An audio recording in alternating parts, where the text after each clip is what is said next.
My nephew was born with both male and female reproductive systems. The doctor recommended surgery to retain one set of reproductive organs. My sister-in-law said she prefers girls and insisted on having him transition to female. This is because my nephew identifies as male, and his male reproductive system is also more fully developed. On my advice, my nephew chose to keep his male biological system. But after he graduated from university, he couldn't find a decent job, nor could he find a wife.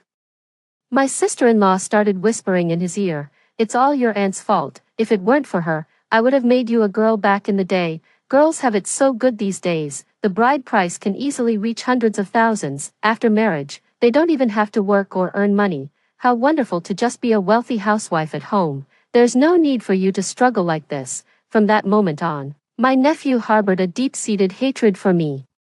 He lured me to the rooftop and pushed me off the 23rd floor. After being reborn, I found myself back on the day my nephew discovered the abnormality in his body. For the rest of my life, I won't utter a single extra word. I'd like to see just how well a monster with a man's mind in a woman's body can possibly live. 1. Mom, Grandma, help me, I'm dying, my stomach hurts so bad.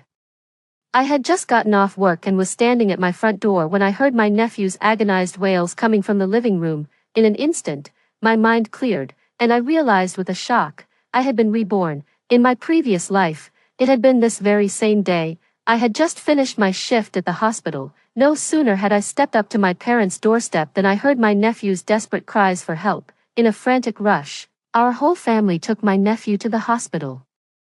After a series of examinations, we were shocked to learn that he actually has two sets of reproductive systems. This year, he turned 15. The female system had matured, but due to incomplete physical development, the menstrual blood could not flow out. That's why the abdominal pain was so excruciating. The doctor made the decision right then and there. My nephew needed major surgery. Only one set of reproductive organs would be preserved. In my past life, all because I couldn't keep my mouth shut, I ended up being torn to pieces. Just thinking about it now, I can still feel a dull ache in every bone in my body. Just then, my mom hurriedly rushed from the kitchen into the living room. "Oh my, Kevin, what's wrong with you, my dear grandson? Don't scare your grandma like that. Did you eat something bad?" At that moment, my sister-in-law also slowly emerged from the bedroom. My sister-in-law is a full-time homemaker. Yet she's always dressed to the nines every single day. She still had a face mask on. My sister-in-law parted her lips slightly and said nonchalantly, "Honestly, right at dinner time, he starts acting up again. If you ask me, this kid just wants to play video games instead of eating dinner and is faking being sick." My sister-in-law, Megan, has always been so aloof. To be precise, she doesn't have a care in the world for anyone but herself. In my previous life, I had just gotten off work and walked up to the door when I saw this scene. I rushed into the room in a panic, seeing Kevin in pain, his forehead beaded with cold sweat. I immediately suggested calling 911, but my sister-in-law just brushed it off, chiding my mom and me for overreacting. She said calling an ambulance costs money. A few $100 could cover a trip to the salon for her. She even insisted that Kevin probably just had a stomach bug and that drinking hot water would fix it. It wasn't until later that my sister-in-law found out Kevin was a child with a dual system condition. The doctor said that if I keep the female reproductive system, it might be cheaper. It would just be a minor gender-affirming surgery, costing a few tens of thousands, and that would be it. But if I keep the male system, I'd need major abdominal surgery to remove everything, like the uterus. With the follow-up care costs, the total price would easily exceed $100,000. My sister-in-law, trying to save money, kept going on about it. "Oh, it's just better to become a girl. I've always wanted a girl. I could raise a little princess, dress her up beautifully every day. We could be vain together and have so much fun." In today's society, women have it made. They don't even have to worry about buying a house or a car in the future. Think of all the money they save. But I had a different take on the matter. I think that even though society promotes gender equality, the biological differences mean girls often end up with the short end of the stick. Besides, my nephew is already 15. If we're going ahead with the surgery, we really should get his opinion. After all, everyone has their own internal sense of gender identity. My nephew has the right to choose his gender. I'm a doctor myself, and on top of that, my mother always wanted a grandson. In the end, we asked for my nephew's opinion. He said he had felt like a boy since childhood. Preferring to play with transformers and toy cars, he did not want to be a girl, so, in the end, it was only through my and my mother's strenuous efforts to dissuade them, and even after I paid for the entire surgery, that my nephew was able to become the man he truly is. Who would have thought that in my past life, I poured my heart and soul into caring for my nephew, only to be betrayed by the whole family in the end. I even lost my life because of it, this time. Seeing my nephew writhing in pain on the sofa, I didn't say a word. I walked into the house and headed straight for my bedroom. My mother saw me and grabbed my arm. "Sharon, look, what's wrong with Kevin?" The poor kid's forehead was beaded with cold sweat from the pain. At that moment, my nephew was still writhing on the sofa. "Mom, Grandma, my stomach hurts so bad." I reached up and rubbed my temples. I've never raised a child myself, so I really don't know what's going on here. Could it be what my sister-in-law said, that the child has gastroenteritis? Then we should give her medicine right away and make sure she drinks plenty of warm water. As I was saying this, I tried to head back to my room. My mother grabbed my hand and held on tight. "Sharon, you're a doctor. How can you not understand what's wrong with the child? Shouldn't we get Kevin to the hospital right away?" In my past life, I was the one who suggested taking the child to the hospital. My mother also pretended to side with my sister-in-law, saying the ambulance was too expensive and that I didn't know how to be frugal, but deep down, I knew the truth. My mother just wanted to play the nice guy. There were things she wouldn't say herself, always using me as her mouthpiece. At this moment, I could only manage a wry smile. "Mom, if you want to send for it, just make the call. The ambulance service at our hospital has gone up in price. It used to be $510 per trip. And now I think it's over $700, but your pension is with sister-in-law. And it's not like you don't have the money. You all should figure it out among yourselves." When I mentioned the ambulance price hike, my sister-in-law hit the roof. She ripped the face mask right off her skin. "Mom, you old fool. How can you be so wasteful? I'm Kevin's own mother. Would I ever do anything to hurt him? That boy just loves to put on an act. A bit of hot water will sort him out. Don't we still have painkillers at home? Why waste the money? Your son doesn't have it easy making money. He has to support a whole family, not to mention you. Why can't you be a bit more frugal?" My sister-in-law went on a sarcastic rant. "Ever since my father passed away, my mother has felt that daughters are useless and that she'll have to rely on her son and daughter-in-law for support in her old age. Because of this, my mother is particularly afraid of my sister-in-law." Hearing my sister-in-law's relentless scolding, my mom instantly shrank back like a turtle into its shell. Well then, I'll find some painkillers for the child." My mom said this resentfully, then began rummaging through the cupboards to find medicine for my nephew. Seeing this, I turned and went back to my room. About half an hour later, my mom finished making dinner. She stood in the living room and called for my sister-in-law and me to come eat. By then, my nephew had taken a painkiller. His stomach was probably a bit numb. He wasn't reacting too dramatically, just sitting dazedly at the dining table by himself. His face was deathly pale, and his lips were completely devoid of color. I took my seat, picked up my chopsticks, and got ready to eat. Right at that moment, my sister-in-law suddenly shot my mom a look. Then, looking deeply embarrassed, my mother spoke to me with great caution. "Sharon, dear, I heard you just got a professional promotion recently. Does that mean a pay raise? You're not even 30 yet, and you don't even have a boyfriend. I'm worried you won't be able to save money with your free spending ways. How about you transfer $3,000 to me every month? I'll put it aside for you." In my past life, my mother also found roundabout ways to ask me for my salary. She promised to save it all for me, saying it would be my dowry when I got married someday. As it turned out, I found out later, the moment I transferred my salary to my mom. She handed the money straight over to my sister-in-law. My sister-in-law used my money for spa treatments and designer handbags.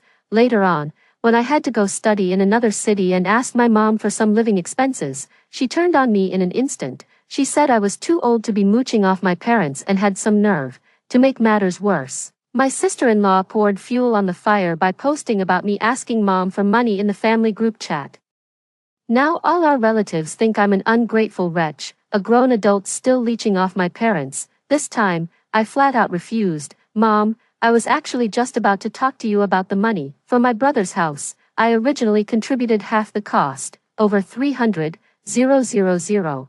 I also paid for the entire renovation. Actually, I borrowed all this money from my colleagues. I even owe over 100,000 in high-interest loans. Now, with the interest piling up, I have to pay back more than 8,000 in debt every month. After making those payments, my measly salary leaves me with less than 1,000 yuan to live on. Mom, you must have saved up a fair bit over the years, right? Could you lend me a few 10,000, just so I can pay off these outside debts? When my mom heard this, she shook her head frantically. Oh, come on, I'm old. What money do I have? It was all spent when your father was in the hospital. You deal with your own debts. You're a girl.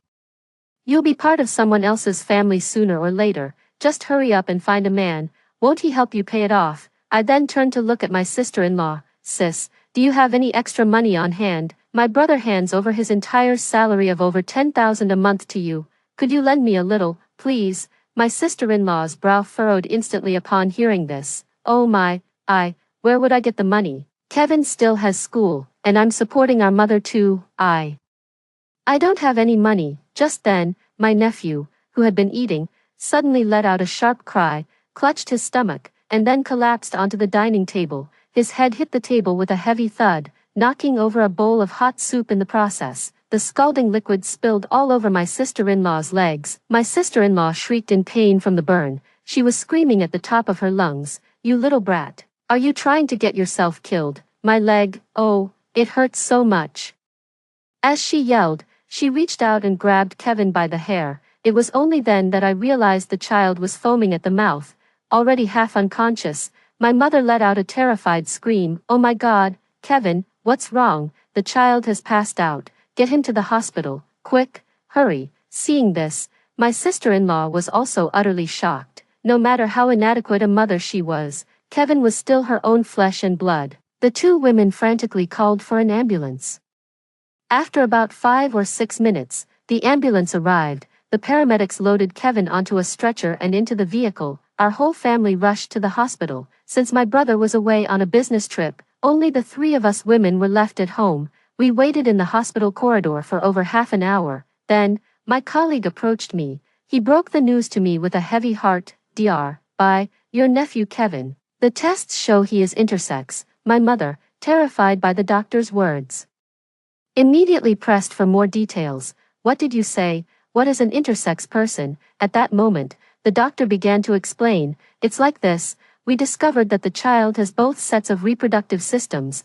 There are male characteristics and female characteristics. Actually, having this dual sex system is not an extremely rare condition. To be precise, Kevin appears to be a boy on the outside, but he also has a female uterus inside him. All of the female reproductive organs are internal. As for why the child fainted today, it's because the female characteristics within his body have developed to a point roughly equivalent to a girl's first menstruation. However, Kevin's female reproductive system is internal, therefore, the blood has no way to exit, which caused the severe abdominal pain leading to his fainting. Upon hearing the doctor's words, my mother was so shocked she collapsed onto a bench in the corridor. What, are you saying my grandson is neither male nor female? My colleague began to explain again. Dr. I should be familiar with Kevin's condition. The condition itself isn't necessarily life-threatening, but it's not trivial either. A single surgery to remove one set of reproductive organs would resolve it. However, this surgery is time-sensitive. Sooner is better than later. You, the family, need to discuss and decide quickly. The question is, do we preserve the male reproductive system or the female reproductive system? At that moment, my sister-in-law suddenly caught on. Oh, you're saying our Kevin could become a girl. Well, that's perfect. I've always wanted a little girl anyway. If Kevin becomes a girl, we won't have to buy her a house or a car when she gets married someday. Think of all the money we'll save.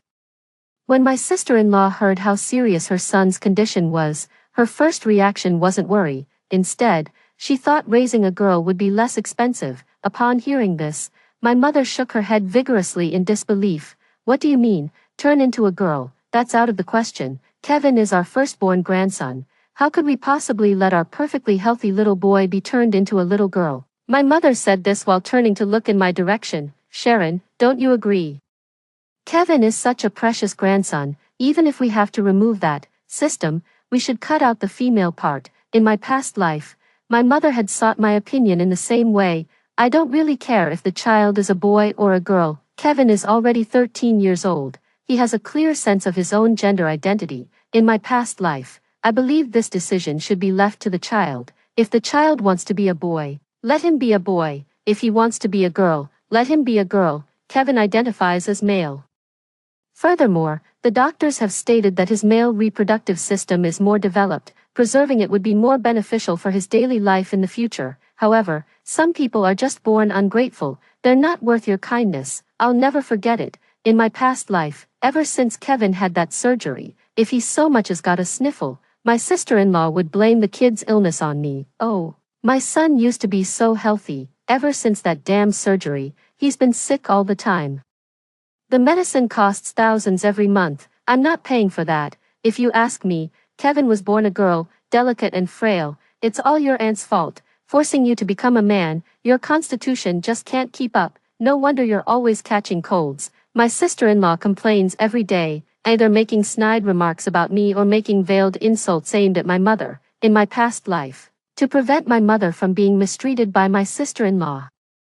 I took on almost all of Kevin's living expenses. I covered everything, not just his daily meals, but even his tuition and clothing expenses. To support this child, I worked myself to the bone every day. I never got married, even into my 40s. Of course, I'm a workaholic by nature, and I've always taken a what will be approach to relationships. But who could have predicted what happened after Kevin graduated from university? He attended a vocational college and spent most of his time skipping class to hang out at internet cafes. After graduation, he couldn't find a job in his field and ended up working in an electronics factory. He put in 12-hour days for a salary that barely topped 4,000 yuan. On top of that, having been spoiled since childhood, Kevin had grown overweight, had a terrible temper, was quick to curse, and was an extreme chauvinist. He can't seem to find a suitable girlfriend again. My sister-in-law dumped all these matters right back on me. Kevin, if you ask me, it's all your aunt's fault. In today's society, men are really squeezed dry. They have to work their fingers to the bone to earn money, and on top of that, they're expected to buy a car and a house. If you'd listened to me back then and become a little girl, you'd have taken after your mother and grown up to be a real beauty. By that time, all sorts of rich, uncouth tycoons would be lining up to marry you. You'd get a dowry of millions without even trying, and once married, you'd have a whole staff of maids at your beck and call. You'd never have to work a day in your life, just endless fun and games. I think your aunt has a mean streak. She's an old maid herself and can't get married, so she's brewing up trouble to ruin your life. It's all your aunt's fault. She's really wicked. When my mother heard my sister-in-law blaming me like that, not only did she not say a single word in my defense, she even kept nodding in agreement. Yes, it was entirely your aunt's idea to go through with the surgery back then. It makes no difference to me, whether it's a boy or a girl, it's all the same in my book. It was precisely because of these malicious words that Kevin came to utterly despise me. After Kevin pushed me off the 23rd floor rooftop, he even forged my suicide note to make it look like I took my own life. My mother also told everyone she met. She said that in my 40s, I couldn't get married, became an old maid, and fell into depression because of it. That's why I supposedly couldn't see a way out and jumped. My entire family helped Kevin stage the murder scene. They killed me and then seized all of my inheritance. In the end, they didn't even bother to collect my ashes from the crematorium. Just thinking about the miserable experiences from my past life makes my blood boil with hatred. Right then, my mom noticed I was spacing out. She kept shooting me meaningful looks. Sharon, speak up. How should this surgery be done? Kevin is the precious golden grandson. We can't just let him become a little girl, can we? I smiled calmly at my mother's words. Mom, as much as we love Kevin, we're not his biological parents after all. Matters like this should be left for my elder brother and his wife to decide. His wife is Kevin's birth mother. Would she ever do anything to harm him? Let the two of them discuss it. My sister-in-law nodded in immediate satisfaction upon hearing my words. Sharon has a point, Mom. Kevin is my and Gavin's child. As the mother-in-law, you really shouldn't interfere in our affairs as a young couple. You don't need to worry about this. Gavin and I will figure it out together. Gavin is my older brother. He's always been a bit henpecked. My brother never contradicts a single word my sister-in-law says. Seeing that I wasn't taking her side, And not daring to confront my sister-in-law herself, my mother could only sit alone in the hallway, silently weeping. Sure enough, the very next morning, my sister-in-law made an announcement. I called Gavin last night, and we've come to an agreement. We're turning Kevin into a girl. Girls are easier to raise and cheaper. It's settled. It was already past 7 in the morning, and I was about to leave for work. When I left the house, I just grabbed a suitcase and went. Right after that, I told my mom. Mom, my application for the company dormitory got approved. I'll be moving in there starting today. It'll be more convenient for work. If anything comes up, just give me a call. When my sister-in-law heard I was moving out, she was so delighted her eyes practically disappeared into little slits. When my older brother bought this marital home, I actually chipped in half the money. I even covered the renovation costs. Then, a few years back, my dad fell seriously ill. To pay for his treatment, we had to sell the family's old house. After that, our whole extended family moved into my eldest brother's marital home. After my father passed away, I could have moved into the company dormitory. At the time, I was worried. My sister-in-law has a domineering personality, and I was afraid my mother would be mistreated if left alone with her.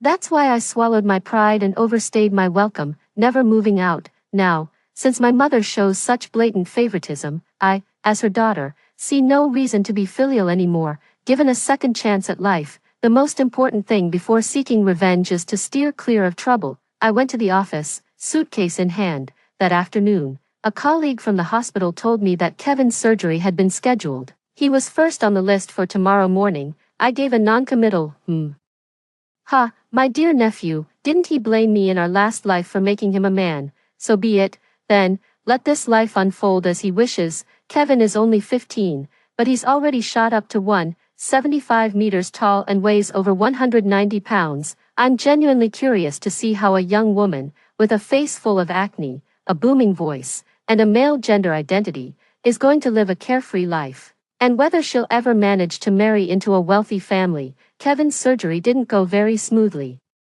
He has 2 sets of reproductive systems internally. The male system is more fully developed, while the female system is rather immature. In his previous life, Kevin was able to get out of bed in less than 10 days after the surgery. This time, he experienced major hemorrhaging during the operation, and because this kid had secretly been smoking at school, he had a low tolerance for anesthesia. The surgery wasn't even fully completed when he woke up once in the middle of it, anyway.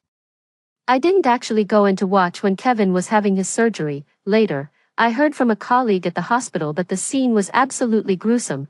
Blood was splattered all over the surgeon. This time, it took Kevin a full 3 months of recovery before he could get out of bed. He had just started 7th grade. Once he had mostly recovered, he naturally had to go back to school. Little did anyone expect that on Kevin's very first day of school, something went wrong. It was around 3 o'clock in the afternoon. Since it was the weekend, I was off work and had been reading alone in the staff dormitory. All of a sudden, I received a call from my mother. On the other end of the line, my mother was sobbing and wailing, "Sharon, you need to get to the school right away. Kevin is being bullied by his classmates." Oh, heavens, my precious grandson is being bullied. I just can't go on living like this. I raised an eyebrow slightly as I flipped through the book. Mom, why don't you ask my sister-in-law to go? I have to work overtime here. I lied on purpose, but on the other end of the line, my mom was complaining bitterly. That bitch Megan went to the beauty salon in the middle of the day and hasn't come home all day. She's not answering her phone or replying to texts. Your brother is away on another business trip, and I twisted my ankle this morning when I went downstairs to buy groceries. Just now, Kevin's teacher from school called me. And I could hear Kevin crying in the background. "Sharon, can you please take some time off work and get to the school right away?" My mother pleaded with me over the phone until I reluctantly agreed. It wasn't out of kindness, I just wanted to see that little ingrate get what was coming to him. After arriving at the school, I found the teacher's office. The moment I walked in, I saw Kevin standing by the door, his face bruised and swollen. The 5 feet 9 inches guy was crying his eyes out. With snot and tears smeared all over his face, he looked as pitiful as a 200-pound child. Kevin's clothes were torn to shreds, with several clear scratch marks on his face. Blood was trickling from the corner of his mouth. I went into the office to ask the teacher what had happened. The homeroom teacher rubbed her temples and shook her head in resignation. "Well, Mr. Mrs. Kevin's parent, to be honest, This is a very serious matter, and the school does bear some responsibility for it.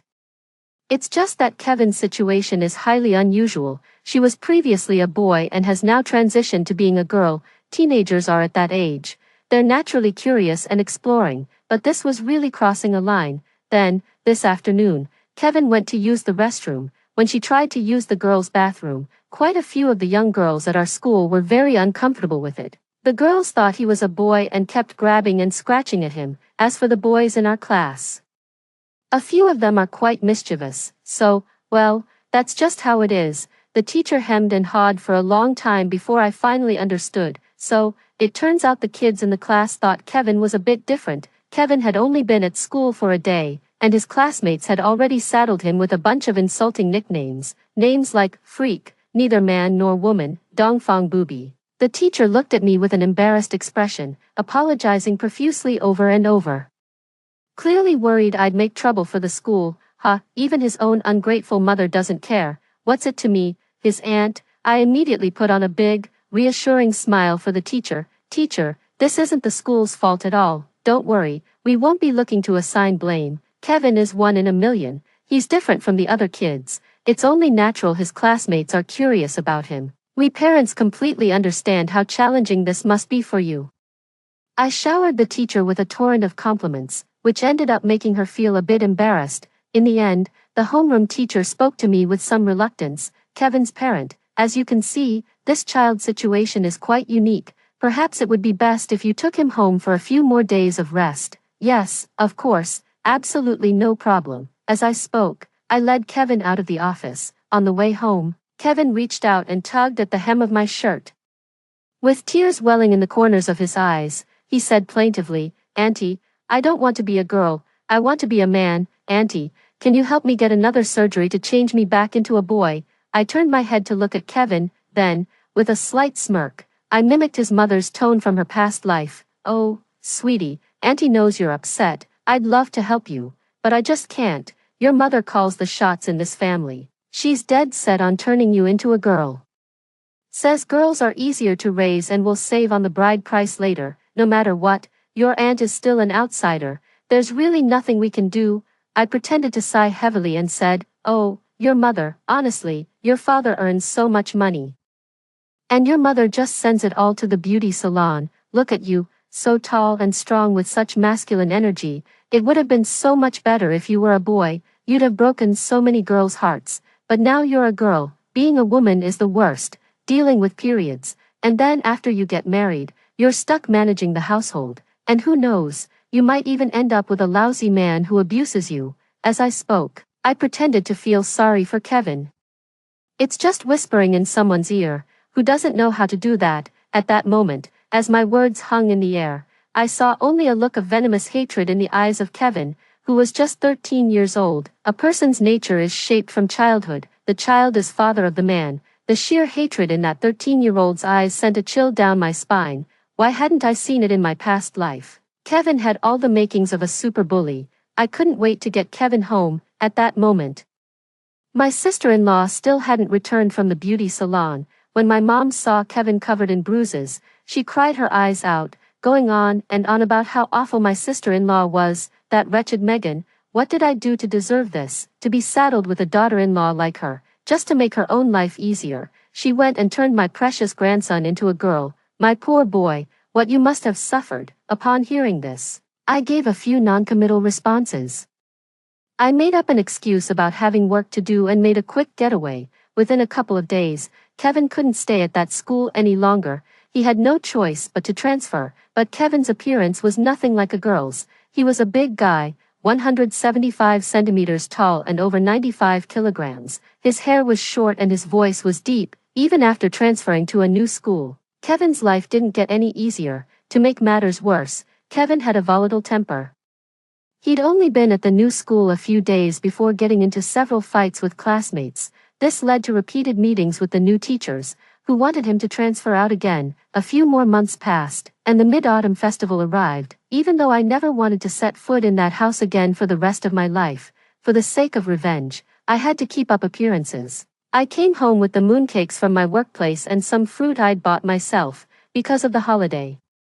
My eldest brother had also come back from out of town. The whole family was gathered around the dinner table. Kevin was wearing a pink tracksuit, kept his head down the entire time, and didn't say a word. My mother saw it all, and it pained her heart. She couldn't stop complaining. A perfectly fine son turned into a woman. What a disgrace to the family. My brother was so worried he just stood by the door chain-smoking. Sigh. We just transferred the kid to a new school. We can't do it again. Can we? How many middle schools are there in our area anyway? I think Kevin should just tough it out for a few years. At that moment, my sister-in-law had the nerve to say, "You bays are all a bunch of idiots, completely lacking in foresight. Kevin's having a rough time at school. It's because he hasn't quite settled into his new role yet. What a blessing to have a girl. She can just doll herself up a bit in the future and easily fetch a bride price of several $100,000. If Kevin could just learn to be a bit more coquettish, he could marry into a wealthy family. Your by family ancestors must be smiling down from heaven." My sister-in-law said this while looking at me. "Sharon, don't you think I'm right? Your mother and your brother are completely clueless. They just don't understand all the thought I've put into this." At that moment, I gave a gentle smile and nodded repeatedly. "If you ask me, the surgery is done. It's a done deal. Complaining won't change a thing, but really, it's mainly because our city is too small, and our horizons are too narrow. Just look online at how many people in the same situation as our Kevin are doing live streams and becoming influencers. She's got a huge following online, every day. She puts on makeup, slips into a dress, and dances. I heard she can make millions in a single month, just as I expected." The moment I finished speaking, a shrewd gleam lit up my sister-in-law's eyes. Right after the Mid-Autumn Festival, our unit happened to have an opportunity for an out-of-town training course. I knew something major was about to happen at home, so I couldn't wait to volunteer for that out-of-town study trip. The very moment my plane touched down in Kyoto, my mom called me again to vent. She was crying and cursing over the phone. "That bitch Megan is practically trying to ruin my grandson's life. She actually pulled Kevin out of school. And now she's talking about making him some kind of big-time internet celebrity. How old is Kevin even? He's so young. He should be in school, not trying to be some internet celebrity. You have no idea how outrageous your sister-in-law is. She bought the kids so many dresses, and even makeup." Listening to my mom's endless stream of complaints, I could only mumble vague responses. "Mom, I'm out of town and the signal's bad. Let's talk about whatever it is when I get back." I immediately hung up the phone, then pressed the power button to turn it off. Sure enough, just a few days later, I saw videos of Kevin all over the major live streaming apps. In the videos, Kevin was wearing heavy makeup, dancing to various social shakes, and the subject 3 dance. My sister-in-law appeared in the video herself, tearfully describing herself as an unfortunate mother. She said her child was born intersex, and it was the child's own choice to ultimately live as a girl. My sister-in-law also said that live streaming was Kevin's dream. She considered herself an open-minded mother and was determined to support her son in pursuing it. To everyone's surprise, Kevin's live streaming account actually took off. However, the online audience wasn't moved by his story or charmed by his personality. Their interest was purely out of morbid curiosity. Whenever Kevin went live, the comments section was flooded with nothing but insults and abuse. Even though Kevin is getting absolutely roasted online, all publicity is good publicity. In just over 2 weeks, Kevin somehow managed to pull in over 20,000 followers. My sister-in-law has been bragging about it all over her social media. "My precious daughter is like a reincarnation of Dodgy, a born money magnet. I've only been doing this social media thing for half a month, and my darling daughter has already earned me $10,000 Everyone else's kids are money pits, but my daughter is a solid gold nugget." Kevin's video views kept climbing. My sister-in-law started taking on all sorts of endorsements too. She was hawking counterfeit face masks, all kinds of shoddy cosmetics, and even that bird's nest syrup that didn't contain a single trace of actual bird's nest. In less than 2.5 months, she managed to pull in nearly $100,000 just from live streaming sales. And my sister-in-law, she's a natural-born shopaholic with a vanity streak a mile wide. Money burns a hole in her pocket the second she gets it. The moment the money hit the account, my sister-in-law went for a facial, got hydrating injections, and treated herself to a Chanel bag. Little did anyone know, this good fortune lasted less than a month. It turned out that some fans who bought products from her live stream had issues. Those who purchased the face masks ended up with skin damage, and the ones who bought Bird's Nest discovered it was just sugary water. These fans all demanded refunds and compensation. On top of that, Kevin was too young. He was flaunting himself and dancing suggestively in his live streams every day. Eventually, the video platform deemed his content contrary to public decency and straight up banned his account. Overnight, my sister-in-law was suddenly saddled with over $1 million in debt. Seeing this situation, my mom called me again, asking if I had any spare cash. She wanted me to help my older brother and his wife pay off their debts. All I could do was plead poverty, saying I still hadn't finished paying off my own loan shark debts. In the end, they had no other choice. My brother and his wife were forced to sell their marital home. The whole family had to move from their spacious 100-plus square meter high-rise apartment into a tiny, cramped rental unit of only about 30 square meters. Even after selling the house to pay off debts, my sister-in-law still wouldn't settle down. To make money, she kept pushing Kevin to go out and perform evening galas, banquets, ribbon-cutting ceremonies for local small businesses. He did them all. My sister-in-law put it nicely, a girl should get some real-world experience. Our Kevin needs to see the world from a young age. That's how she'll marry into money someday. It's just that, with Kevin's burly build and rather masculine features for a girl, any rich person's taste would have to be pretty peculiar to take a liking to her. This living hell went on for 4 long years. During those 4 years, I managed to earn a professional promotion through further study, which allowed me to transfer from our local hospital to a provincial level 1. I had finally escaped that city for good. I bought a new home in the provincial capital, cut off almost all contact with my family, and settled into a life that was, by all accounts, stable and peaceful. Then one day, I had just gotten home from work. As I reached my front door, I suddenly noticed a familiar figure crouched there. That figure was none other than Kevin. By now, Kevin was almost 19 years old. Her height was still stuck at 1.75 meters. But thanks to a daily diet of alcohol and junk food, she had put on a lot more weight. She must have been pushing 290 pounds. She'd grown her hair out, but her skin was still incredibly rough. With her small, puffy eyes and a face densely covered in acne, she still looked every bit the rough and tumble bloke. Seeing me come home, Kevin slowly stood up. He looked at me with tear-filled eyes. "Auntie, I ran away. Can you take me in? She's not a mother to me. She just sees me as a tool to make money. I really don't want to be a girl. Being a girl is just too painful. Every month, when those days come, the pain is absolutely unbearable. Auntie, I'm begging you, can I come live with you from now on? I never want to go back there again." Kevin sounded all pitiful, but his beady little eyes kept darting and roving all over me. His gaze was fixed intently on the bag I was carrying, my clothes, and the gold chain around my neck. I know that a leopard can't change its spots. No matter how pitiful Kevin sounds, I will never help him again in this lifetime. No way, I refused outright. If you stay here with me, your mom, my sister-in-law, will be furious with me. I'm calling your mom right now. If it comes to it, you can stay at my place for a few days. Once she gets here, she can take you home. As I said this, I started to dial my sister-in-law. To my surprise, when Kevin saw me pull out my phone, he flew into a rage and slapped it right out of my hand.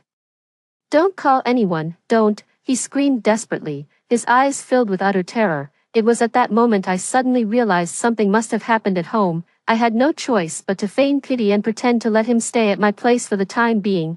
I opened the door. After Kevin entered, I gently showed him to a room, telling him to get some rest and that we could talk about going home later. It was late into the night. I realized Kevin next door was sound asleep.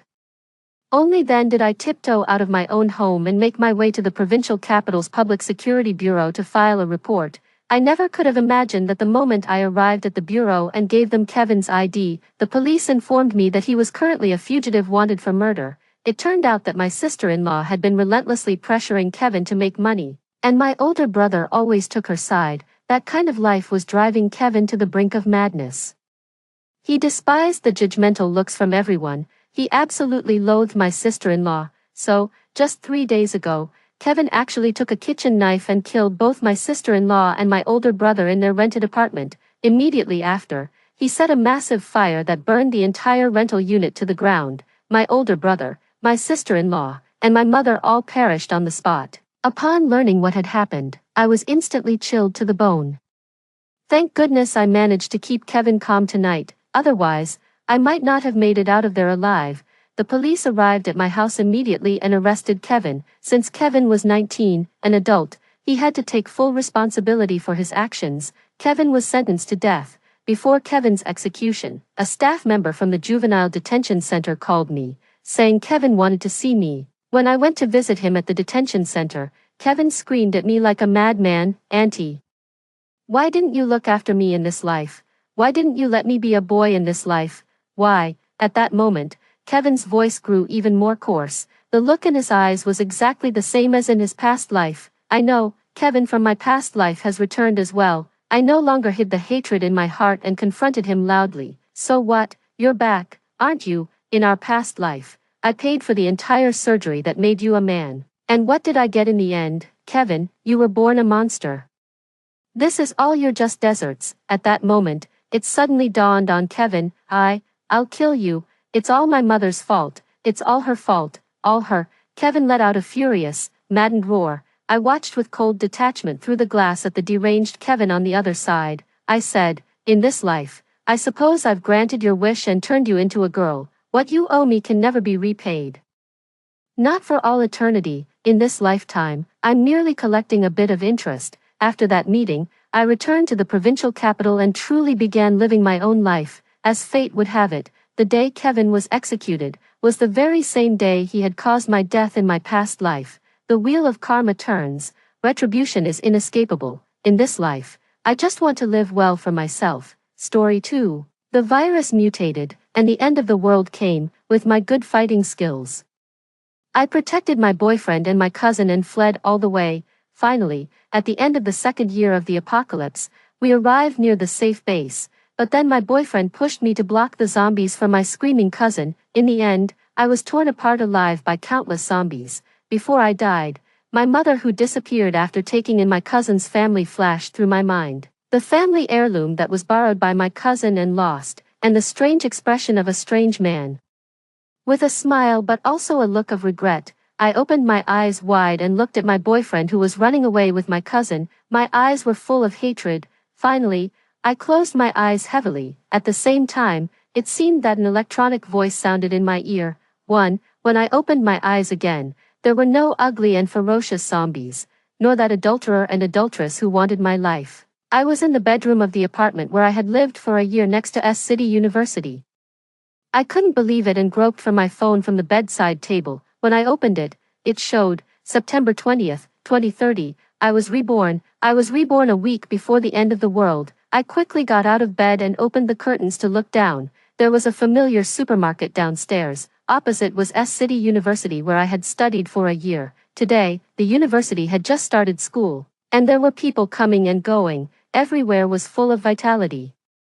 I rushed into the bathroom and splashed cold water on my face. I looked up at my young and delicate face in the mirror. The 19-year-old girl had fair skin, not the skinny and sallow face 2 years later. "My name is Valerie, and it's not my time to die." I wanted to shout, but I couldn't even make a sound. The end of the world would come again. In the 2 years of the apocalypse I experienced, the mutation of the virus caused the living dead zombies to surround the city. That's why S City was only 300 kilometers away from Licheng. It only took 4 hours to drive, but it took me a full 2 years to get there. Hee. I smiled bitterly and walked into the kitchen. I opened the refrigerator and stuffed all the edible food in it into my mouth. I hadn't eaten enough for a full 2 years. Now I just wanted to have a good meal. After eating 2 sandwiches, a ham, and a small piece of cake, there was only a watermelon left that could be eaten in the refrigerator. I took out the fruit knife next to it and cut the watermelon in half. I accidentally cut my finger. These hands were no longer as rough and ugly as they were after 2 years of surviving in the apocalypse. The fair fingers bled non-stop from a small wound. The blood flowed onto the white jade ring on my middle finger. Suddenly, it went dark in front of my eyes, and I entered a space. The space was 5 times the size of the apartment I lived in. It was estimated to be more than 500 square meters.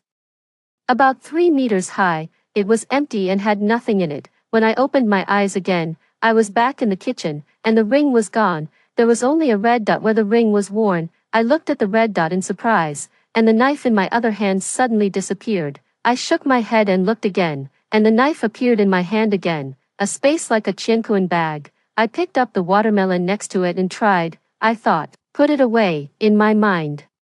And the watermelon disappeared again. Then I thought, take it out, and sure enough, it appeared in my hand again. I laughed with excitement and finally understood why my boyfriend of more than 2 years pushed me to block the zombies for Vivian, because in my previous life, the white jade ring left to me by my father was lost after being borrowed by Vivian. I guess she got this opportunity and didn't want to return it to me. The reason why they kept me was that, first, I had learned Taekwondo and could resist the outside enemies to some extent. Second, I was quite good-looking and was a famous beauty in the Department of Chemistry. In case someone had bad intentions, they would definitely set their eyes on me first. Hee. In my previous life, I, Valerie, was out of my mind and couldn't see clearly the duplicity of Vivian and Owen. In this life, without my opportunity and me protecting them in front, I want to see what kind of end this adulterer and adulteress will come to. I quickly dealt with the wound. I didn't care about eating anymore and took out all my savings, 700,000 yuan in cash and 2 property certificates. My family condition was not bad. When I was a child, my father ran a jade store, and my mother was a nutritionist. Later, after my father died, my mother sold the jade store and raised me alone. My mother was the only relative I had in this world. In order to make my mother and I live better in the end of the world, I decided to sell the house and turn it into cash to stockpile food quickly. In fact, there should be 3 property certificates at home. One was the property certificate of the old house, which was given to my father by my grandfather. The property certificate of the villa in Licheng was with my mother. I only had the property certificate of the apartment my mother bought for me when I came to study in S City. And the property certificate of the house compensated after my father died in a car accident when I was in primary school. This property certificate was in my name, but Vivian's family was still living in this house. It was not easy for my mother to raise me alone. She always thought that it was easy for our mother and daughter to be bullied, so she hoped that my uncle could take care of us when we were bullied. And my good uncle directly took Vivian's family and moved into this compensated house. He said it was to help us look after the house, but in fact, he was taking advantage of us and wanted to occupy our family property. My mother didn't take the house back out of consideration for our relationship. This time, I decided to break off the relationship directly. I immediately called my mother. Hello, Valerie, my dear. It was a familiar voice that I hadn't heard for 2 years. I suppressed my sadness and took a deep breath. My tone was very calm. Mom, I miss you. I want to go home. Oh, what's wrong, Valerie? Is someone bullying you at school? Mom, I'm fine. It's almost the weekend. I want to go home and see you.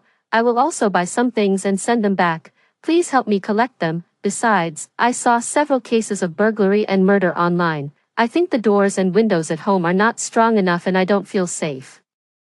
So I want to renovate the house. Mom, will you support me? Okay. Mom will cook some delicious food at home and wait for you to come back.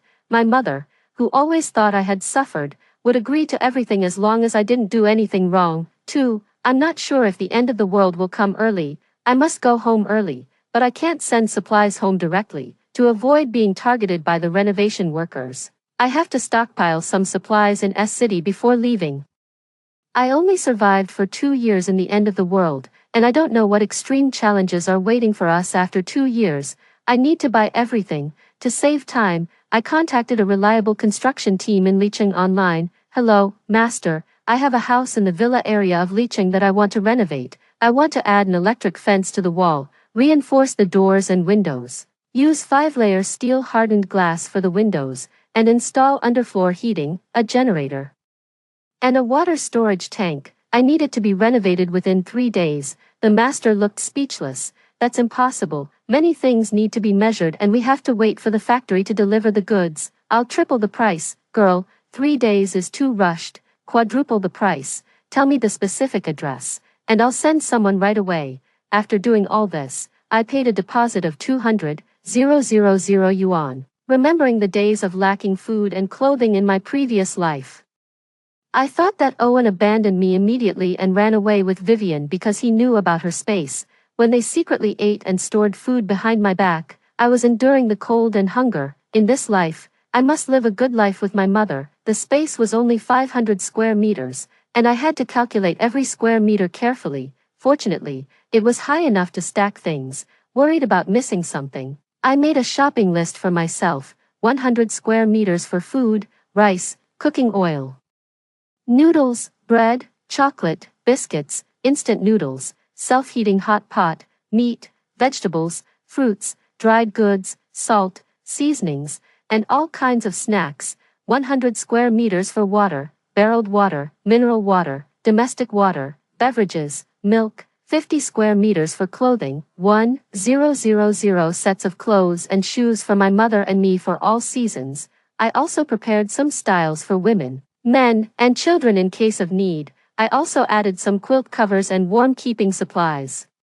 50 square meters for medicine, common medicines for daily colds and fevers, injuries from falls, antibiotics, wind oil essence, cooling oil, alcohol, iodophor, disinfected gauze, Yunnan Baiyao, etc. I placed orders in various pharmacies for both traditional Chinese medicine and Western medicine. For the medicines that couldn't be bought, I would collect them when the end of the world came. 100 square meters for daily necessities, toothpaste, toothbrush, paper towels, toilet paper, sanitary napkins, pots and pans, solid alcohol, gas, shampoo, shower gel, hand sanitizer, towels, insecticides, garbage bags, and extra-large trash cans. Among them, I set aside 20 square meters for weapons, baseball bats, crossbows and arrows, spiked clubs, fruit knives, military knives, anti-wolf spray, stun guns, entrenching shovels, etc. For the last 100 square meters,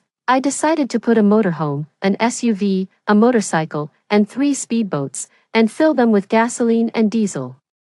If I could fill this 500 square meter space that was 3 meters high, my mother and I could live a good life for 10 years in the end of the world. It was too time-consuming and laborious to stockpile supplies by myself. I directly rented a large warehouse in a remote area of Licheng online for 2 weeks.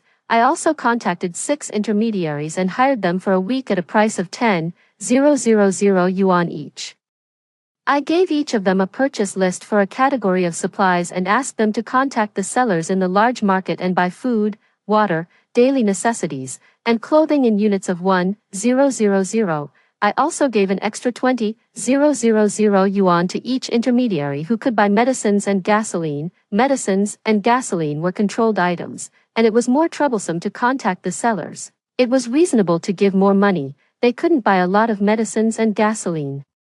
But I decided to stockpile some first and collect more when there was no control after the end of the world. There were many things I couldn't explain in detail, following the principle that the more you say, the more mistakes you make. I told each intermediary, it's a purchase for the company, there is a budget of 1 million yuan, the quality needs to be guaranteed, and other things can be adjusted flexibly.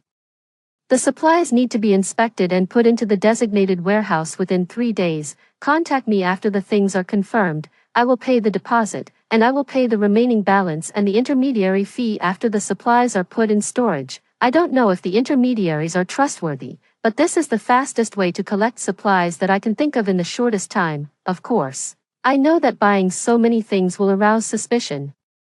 I don't plan to meet any of the intermediaries. After using the space to take away the supplies, when the end of the world comes and the network is completely cut off, who will have the time to check? There are many things to prepare. The construction team will be at home these days. To avoid suspicion, I only ordered some outdoor supplies like ropes, backpacks, masks, and protective clothing online. I put all the things in the apartment into the space and made an appointment with the intermediary to sell the 2 houses in my name first. The old villa will be our home for a long time. In my previous life, the old villa was very close to the safe base. In case that area is included in the safe base in the future, it will be a loss to sell it. I tidied myself up, took my ID card and property certificates, and went to meet the intermediary, to get the money as soon as possible. I sold the 2 houses at 60% of the price. I only received 8 million yuan for the 2 houses, which was almost the price I expected. After getting the money, I also vaguely reminded the intermediary that the city might be sealed again in a few days and it was better to stockpile some food.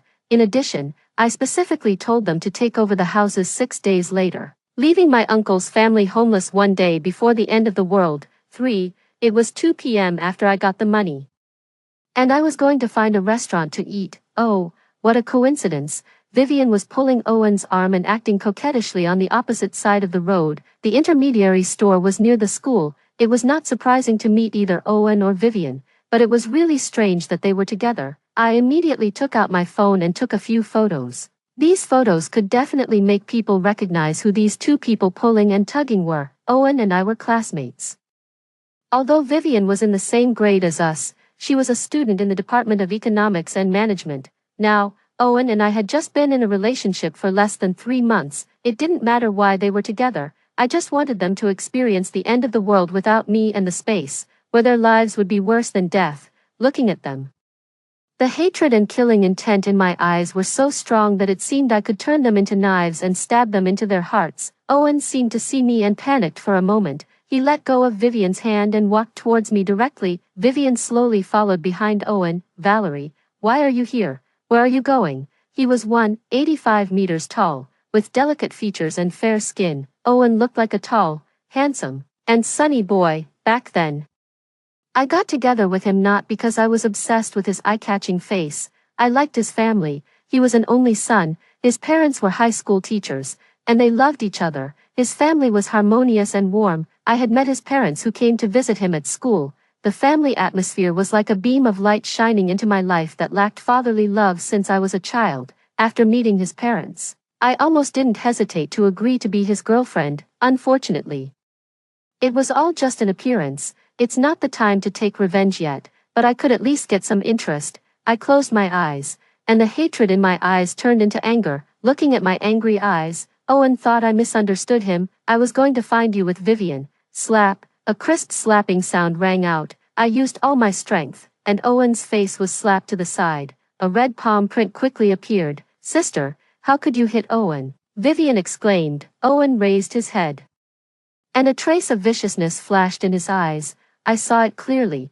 but so what? Vivian was a woman he liked but hadn't slept with yet. Owen wouldn't tear his face at this moment. Slap. The slapping sound rang out again, and this time it hit Vivian's face. Ah, why did you hit me? Vivian stared at me hatefully. Then she seemed to think of something and quickly lowered her head and started crying softly. Owen, we're breaking up. After saying that, I turned around and left.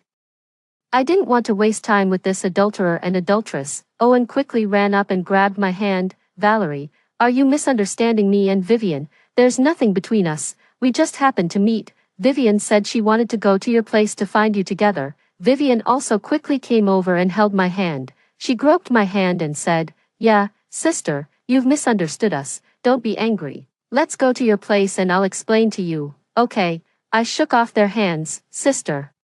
Who's your sister? You were so intimate with my boyfriend. Your family even occupied the inheritance my father got as compensation after the car accident. You ate the food stained with human blood and you still want to be sisters with me. Sister, you've misunderstood. There's nothing between me and Owen. My aunt told us to move in. If you mind, we'll move out right away. Fine. Then call your father immediately and tell them to get out. Vivian tried to hold me again and said anxiously, Sister, what's wrong with you? Slap. I slapped Vivian again. Get lost. Vivian raised her hand as if she wanted to slap me back, but halfway through, she touched her face and cried with tears streaming down her face. Sister, we'll move right away. Can you lend me your ring for 2 days? I have a competition and I need this ring as a prop. Just for 2 days. No, 1 day is enough. I was highly alert. In my previous life, it was the same lame excuse. She came to me in a panic and said she lost the ring just 2 days after borrowing it, but in this life, she endured my 2 slaps just for the ring and even deliberately touched the place where the ring was on my hand. Has Vivian also been reborn? I looked at Vivian and chuckled. You want the ring? Sure. Kneel down and beg me. Vivian looked at me in shock. Her face changed several times. She glanced at Owen and finally fell silent. Owen didn't seem to want to pay attention to Vivian. He directly stepped beside me and looked at me. Valerie, I didn't know what your relationship with Vivian is. She came to me and said she wanted to find you together. There's really nothing between me and her. Don't misunderstand. His gentle and considerate look as a good boyfriend made me want to vomit. I didn't bother to look at him and turned around to walk to the roadside and directly hailed a taxi to leave. Sitting in the car, I touched my hand. If Vivian has been reborn and she knows the secret of the space, I must get rid of her as soon as possible. In my previous life, Owen might have known that Vivian had a space, but Vivian might not have told him that the space was in the physical ring. This time, Vivian asked for the ring in front of Owen. If she dared to tell Owen the secret, with Owen's intelligence, he would definitely guess that the ring was the space immediately. But Vivian doesn't know that I also know the secret of the space. In order to get the space, she will definitely come to me again, and in order to monopolize the space, she definitely won't be willing to reveal the secret. In order not to let Vivian notice that I've also been reborn, I specifically only asked for a 2-day leave from school, with the 2 days of the weekend added. If she can't find me on the 5th day, she will be kicked out of the house on the 6th day. After thinking it through, I pretended to take out a tablet from my bag. Owen's chat account was still logged in. From their chat records, I could see that Vivian was reborn at the same time as me. After being reborn, Vivian had a clear plan. First, she expressed to Owen that she was willing to have an affair with him behind my back and asked for 1 million yuan. She sold herself for 5 years. Then she came to me to get the space ring. She calculated so shrewdly, why not let everyone see it? I directly took screenshots and sent all the photos I just took on the campus website with the caption, "Shocking, should we report my boyfriend Owen for soliciting prostitutes? Is the fee of 1 million yuan for Vivian's solicitation expensive? This will definitely arouse a lot of discussion, let them become famous." After getting out of the taxi, my first stop was the car dealership. As soon as I walked into the car dealership, a salesman with an oiled back hairstyle came over. "Beautiful lady.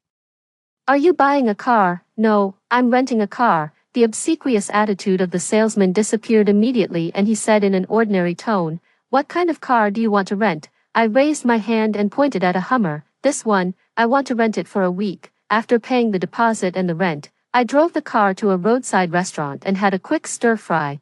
I packed 3 boxes of steamed buns to eat on the way later.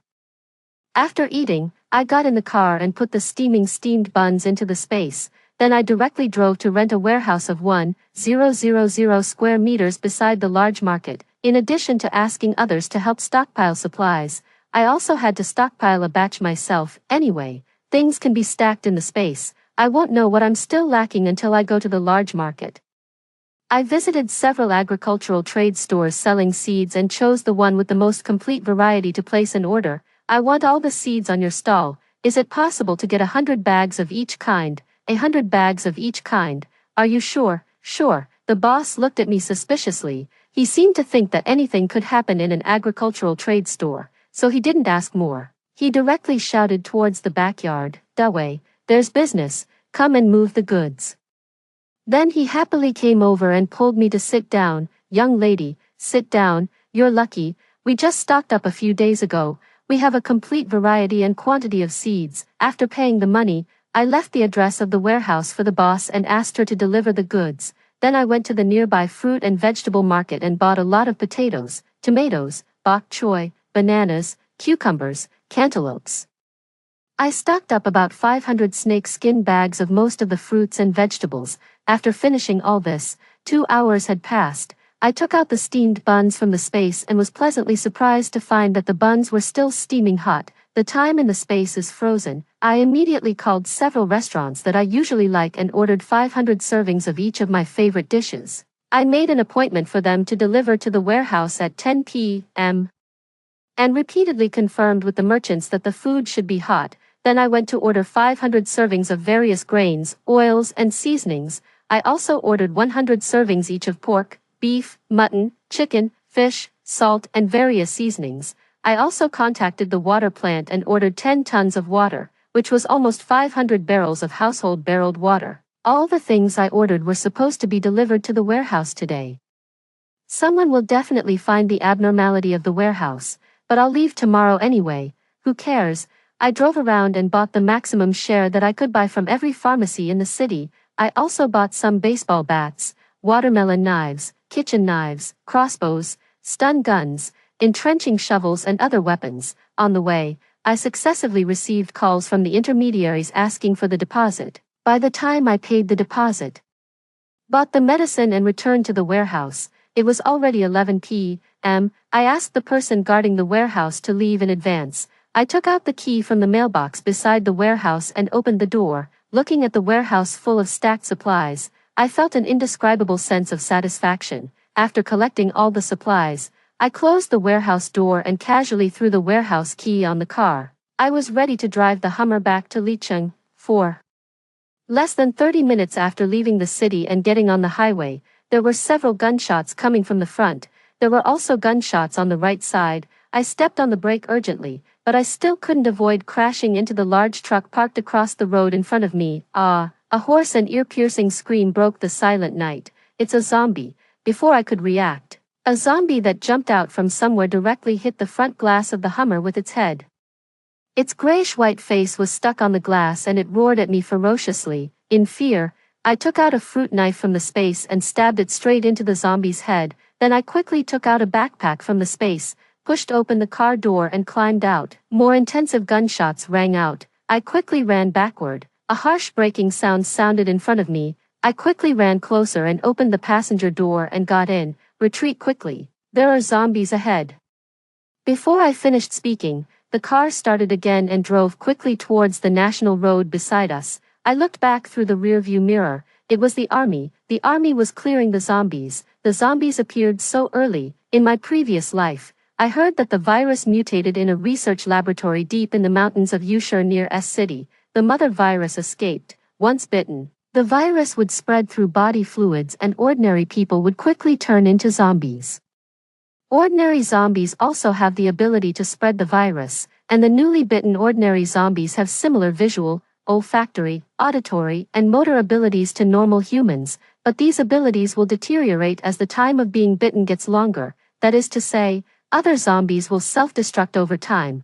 The only thing that really needs to be killed is the mother virus. It is said that the mother virus has abilities beyond human limits and is elusive. As long as the mother virus is not completely eliminated, the zombies will never end. To kill a zombie, you just need to hit its heart or head. Looking at the zombies that were shot and fell behind, I tightly pressed my wildly beating heart with my hand and took a deep breath. Then I turned to look at the man in the driver's seat. The orange streetlights flickered on and off. The light hit the man's clean eyebrows and eyes. His fair face had deep features. The short hair that was difficult for ordinary people to carry suited him very well. He was wearing a white shirt and was unforgettable. Strange, this man was too calm in the face of zombies. I tried to talk to him. I'm Valerie. Thank you just now. The man was silent for a while. His dark pupils glanced at me indifferently and his clean and deep voice sounded, Trevor, you're welcome. Wait, why does this name sound so familiar? But I really can't remember where I heard it. Are you going to Licheng? My car was damaged just now.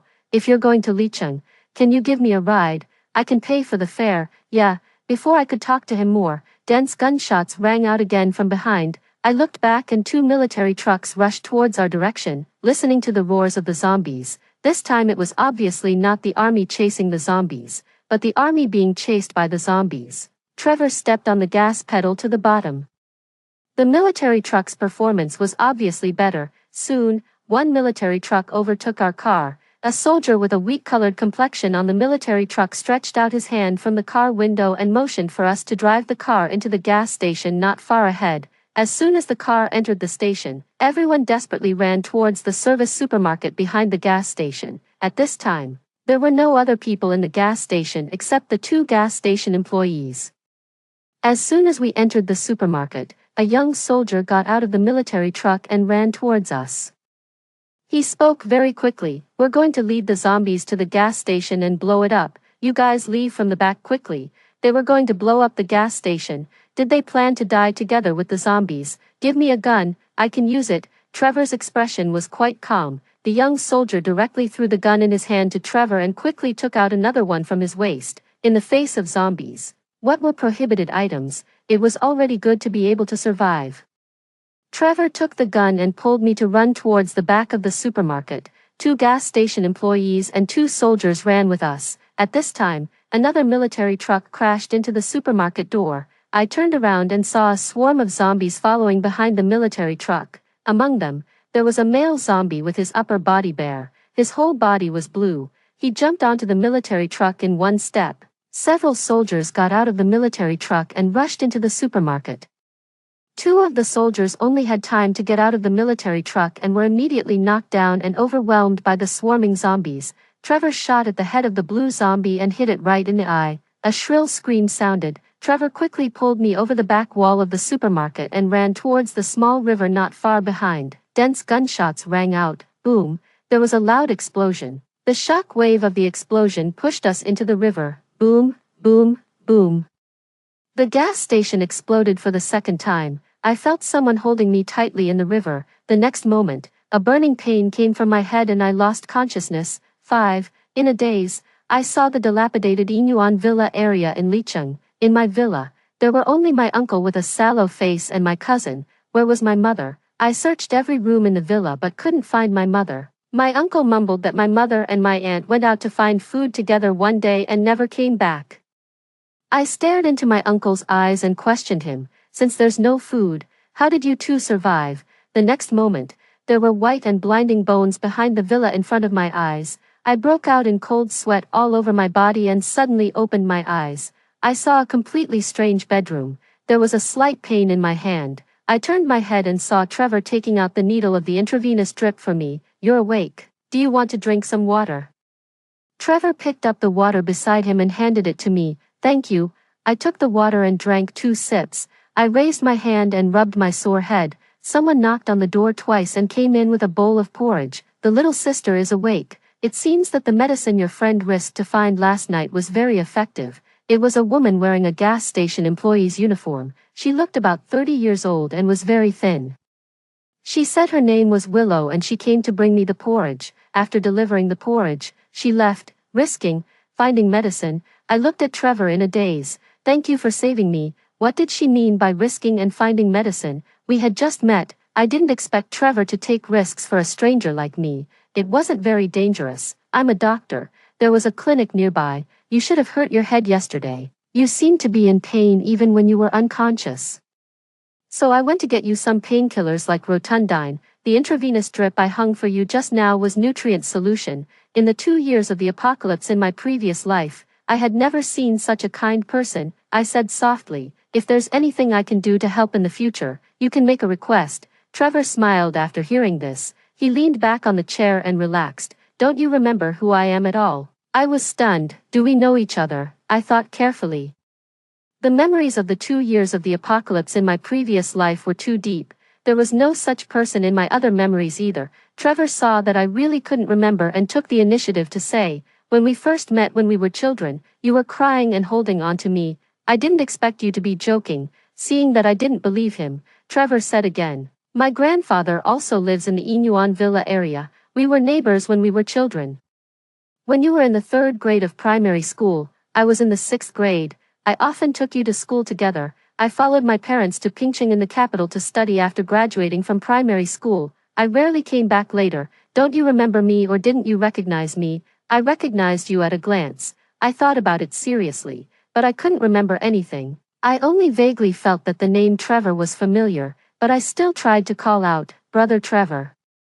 Trevor briefly told me what happened after I passed out. After the explosion stopped, when we came out of the river, we had been washed away from the gas station. The 6 of us had some scratches more or less, but I was the only one who passed out because I was hit by a panel. The gas station and its surroundings had been flattened. The flames were blinding, but before we could feel sorry for the soldiers, we saw that the people who were awakened by the explosion and came out to check the situation all turned into zombies one by one. That explosion took away all the other zombies at the gas station, but the mother virus didn't die. After escaping from the explosion, it vented its anger on the nearby residents like a madman, according to the 2 soldiers who escaped with us. The research direction of the Usher Research Institute at that time was human body transformation.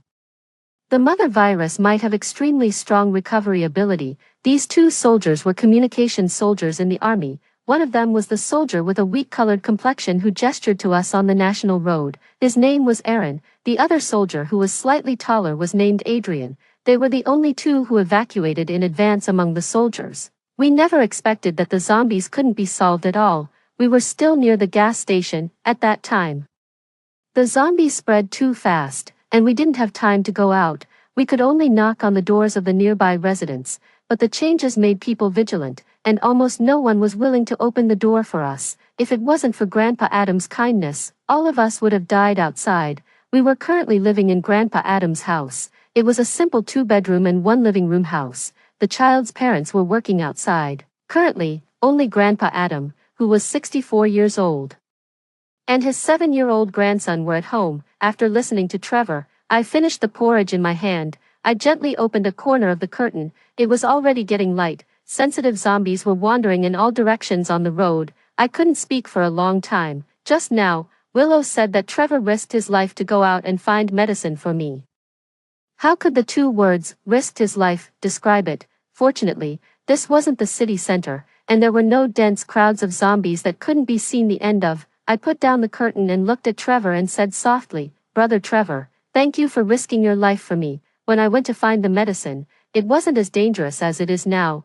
You don't have to keep thanking me." I suddenly remembered that the zombies broke out early. Would there be danger at home now?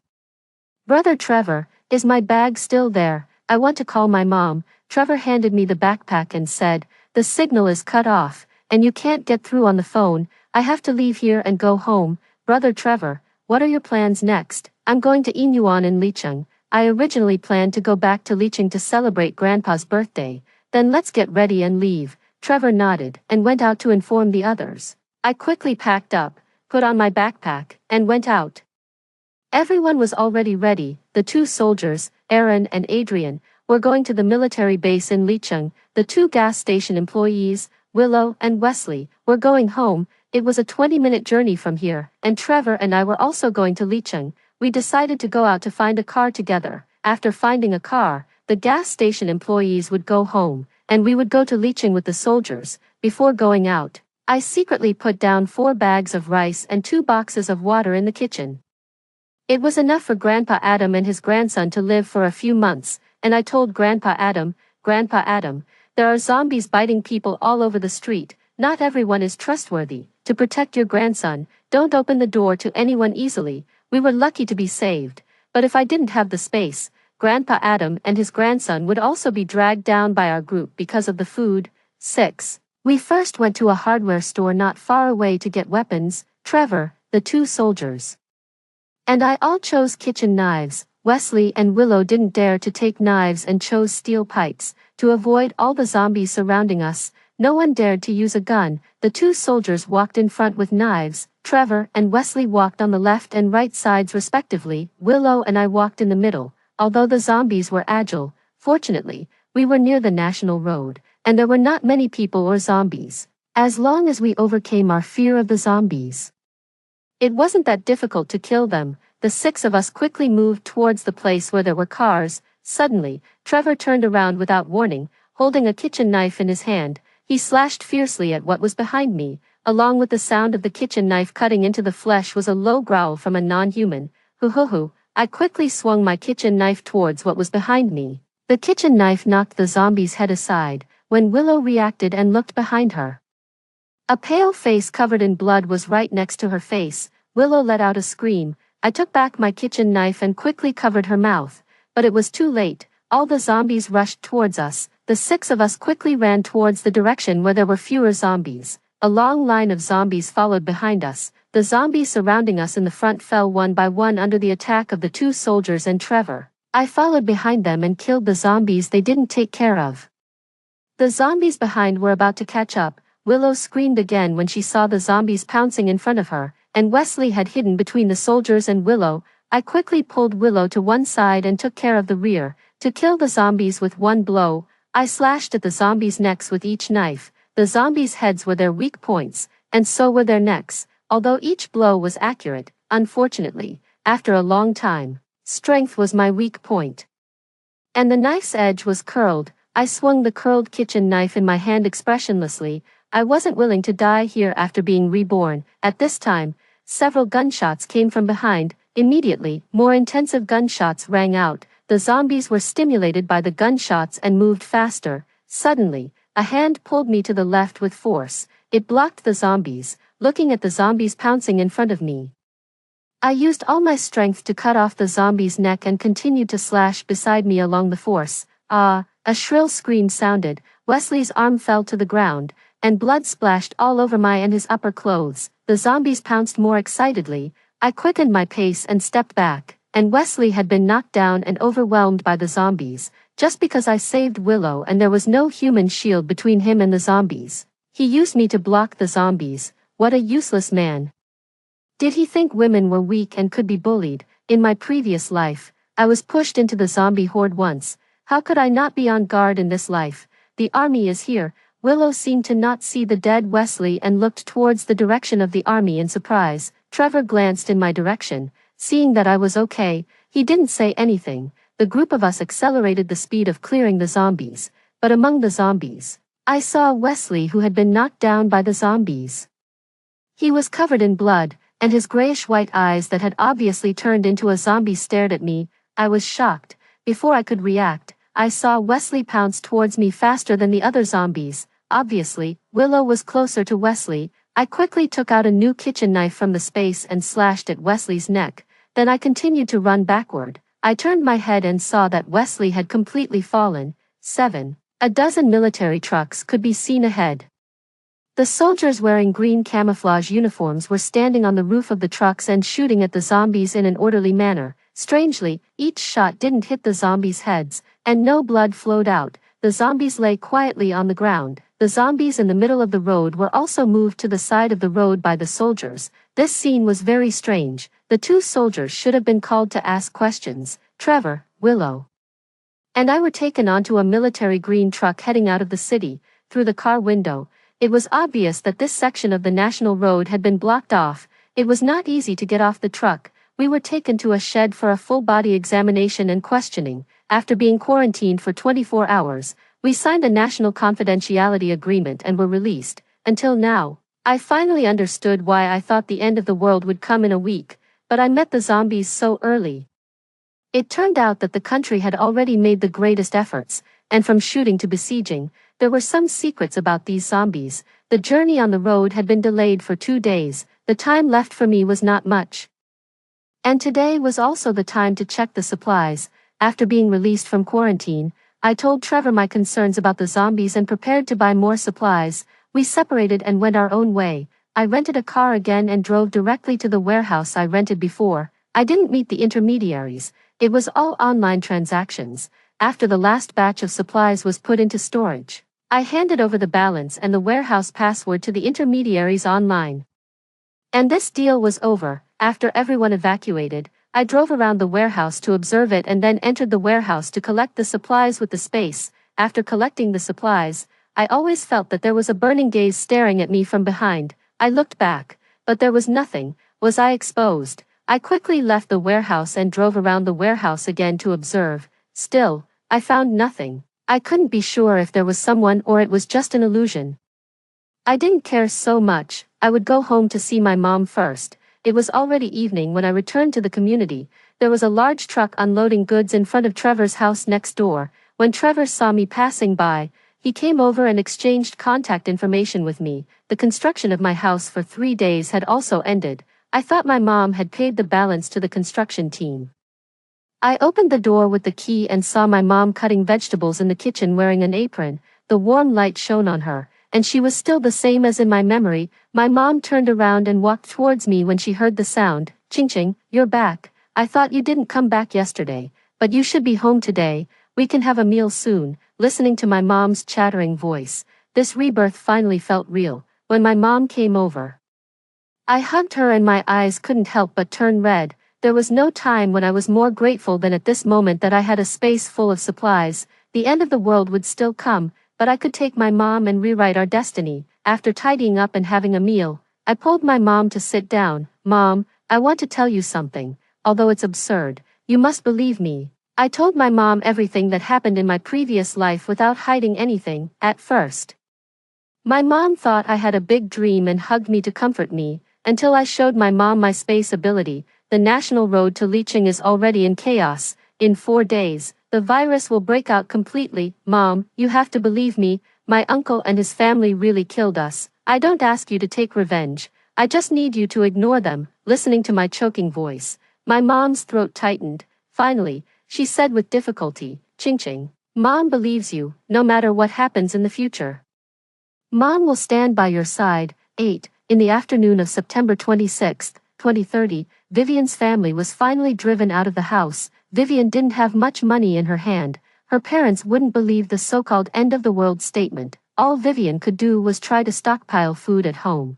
But no matter how much food she stockpiled, she didn't have a house. These foods would only become their death warrants. Vivian's family appeared in front of my house with big and small bags of luggage and a pile of food that was obviously stockpiled by Vivian when she went home. They banged on the door. Just listening to the sound was enough to show how angry they were. I picked up a baseball bat and hit Vivian's father's hand that was knocking on the door. Vivian's father was startled and quickly stepped aside to avoid it. The baseball bat narrowly missed his hand. But before he could be lucky, out of the corner of his eye, he saw the baseball bat hitting towards his head. Vivian's father hurriedly hid behind his son. Theodore, murder, you're worse than an animal. You even want to kill your own uncle. The old ones are despicable, and the young ones are also despicable. On the 6th of last month, I saw you checking into a hotel with another woman at the Binley Hotel. A few days ago, I saw Vivian flirting with my boyfriend. The upper beam is crooked, and the lower beam is also crooked. Get away from here, or I'll let you know what it means to be worse than dead. When I mentioned the Binley Hotel, my uncle obviously became guilty, but his anger quickly replaced it. He raised his hand to grab my baseball bat. I turned around and took out a kitchen knife from behind. Out of the corner of my eye, I saw my aunt's expression change from doubt to shock, and then her eyes turned red. It seemed that she thought of something. I stepped back behind the door and closed the door with force. I learned this news from Vivian in my previous life when she pretended to be pitiful and revealed it to me. The whole family knew about it, except my aunt. But from my perspective, my aunt, who was the most active in occupying my family's property and thought that my family only had me and my mom left and that my cousin should inherit the family business in the future, wasn't worthy of pity. It didn't matter whether my aunt believed it or not. What was important was to plant the seeds of doubt and make their family fall apart from the inside. The sound of their argument came from outside the door. Soon, they knocked on the door again. I have something very important to tell you. I have something that can save our lives. Vivian's anxious voice sounded outside the door. I directly hung a loudspeaker on the door. My uncle, Tobias, occupied the family property. Tobias cheated on his wife at X hotel on X month X day. My cousin, Vivian, seduced my boyfriend, and they still dare to come to the door to grab the ancestral house. As soon as I hung up the loudspeaker, my uncle slapped Vivian. Why did you seduce her boyfriend? If it wasn't for you, would she have sold the house? Before Vivian could defend herself, Trevor came with the property management to drive them away and directly said that he had called the police.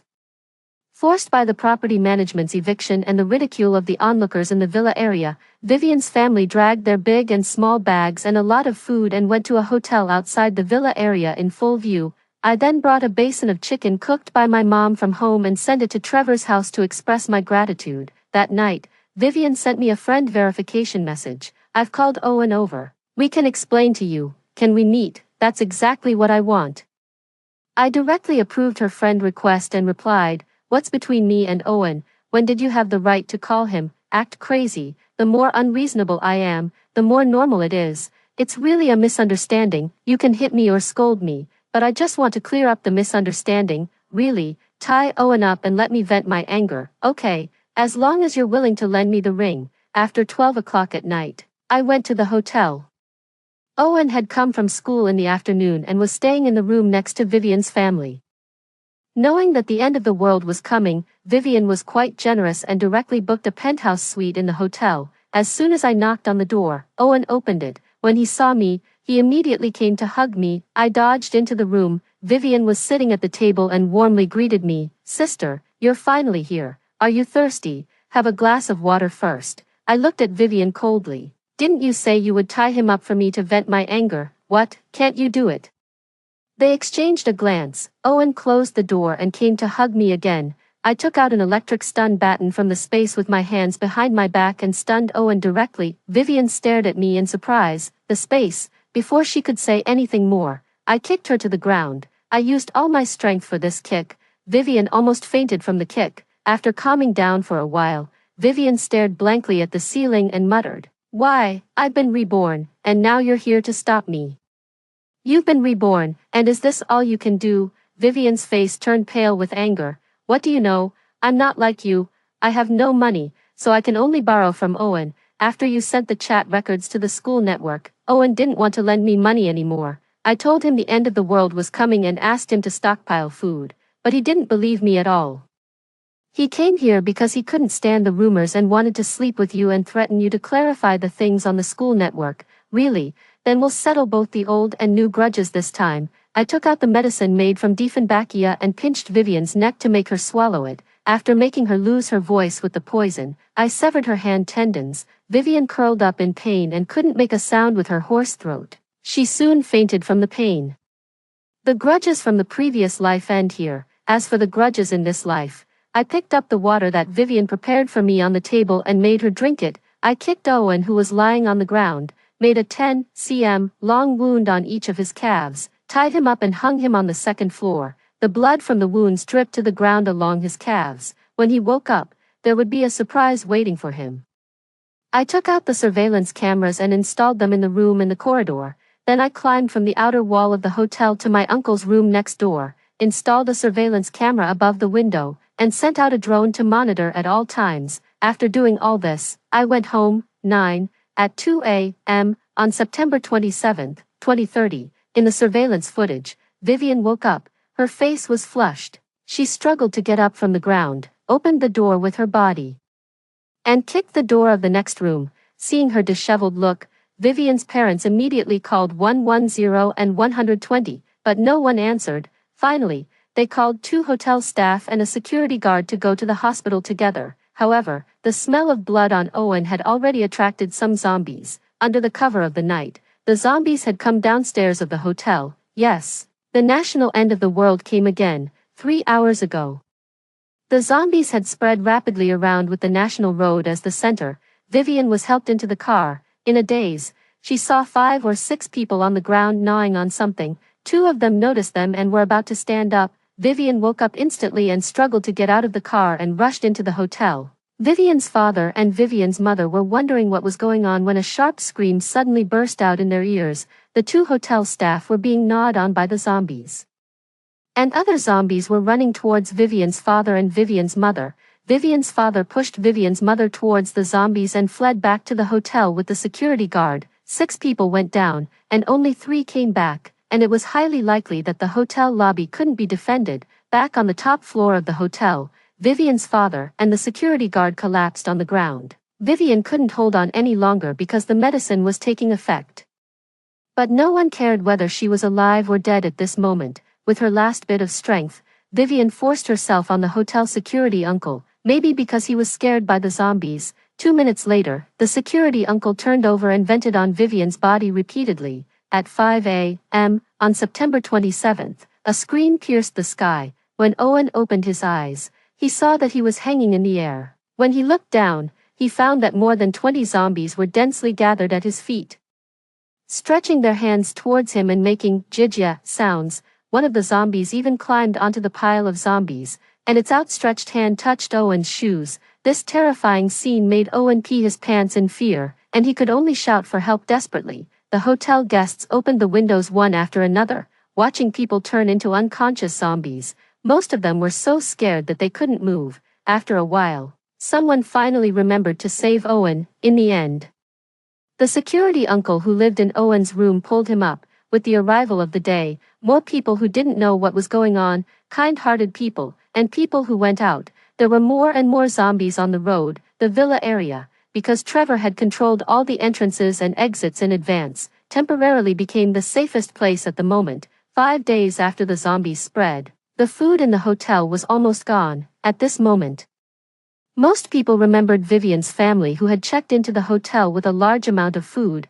The hotel sent someone to ask Vivian's father to share the food. Without saying a word, Vivian's father closed the door and, together with his son, piled all the sofas behind the door to prevent them from directly swiping the card to enter the room. However, in less than an hour, all the food was robbed. The supplies that Vivian stockpiled had never belonged to her from the beginning.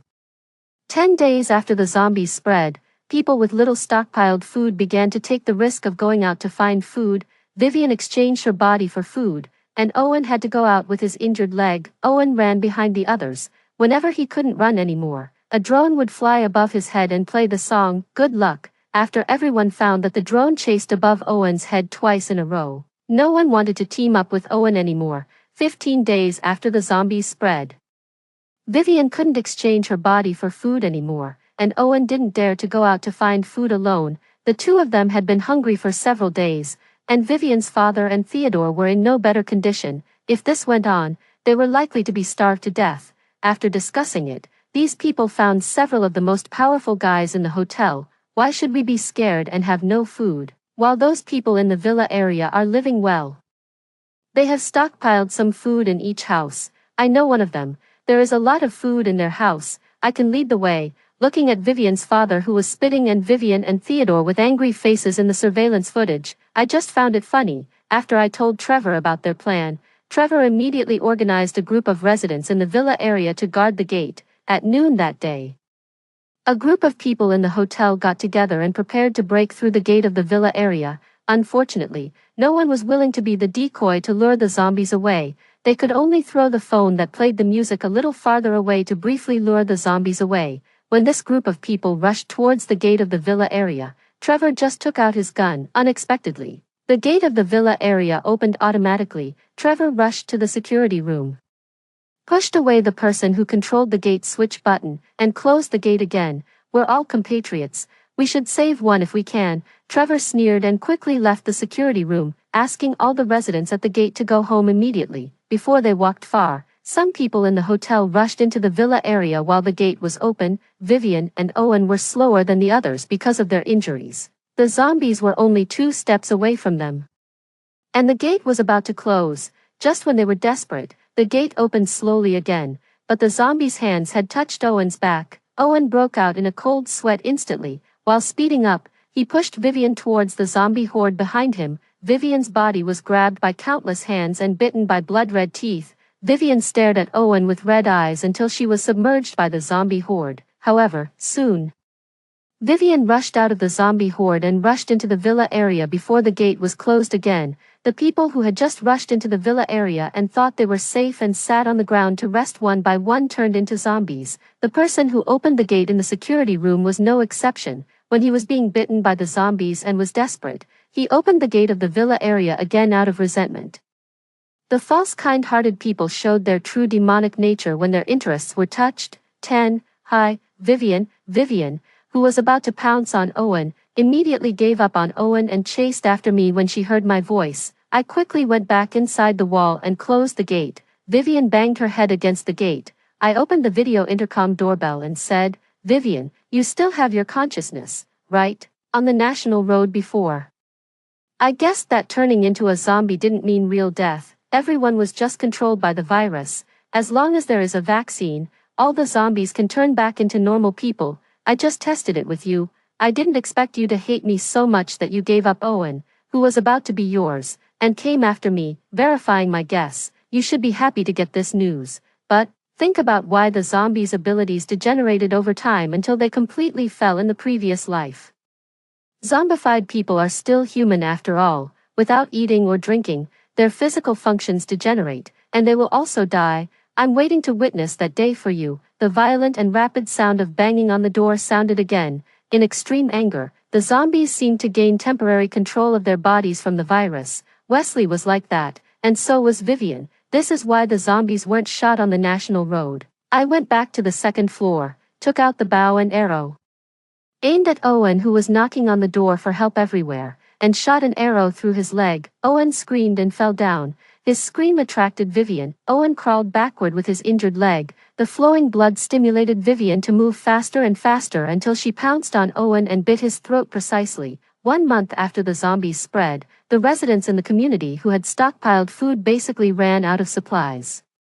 Trevor threw a paper ball wrapped with hard candy to me from the balcony on the second floor. It said, "The food is gone, and human nature is exterminating. Do you want to team up? Teamwork is better than fighting alone. Can my grandpa and I move here with our own food? Your house has better protection measures than mine." I looked directly at Trevor. "I promised you that you could make a request. I have no problem with it, but I need to discuss it with my mom, okay?"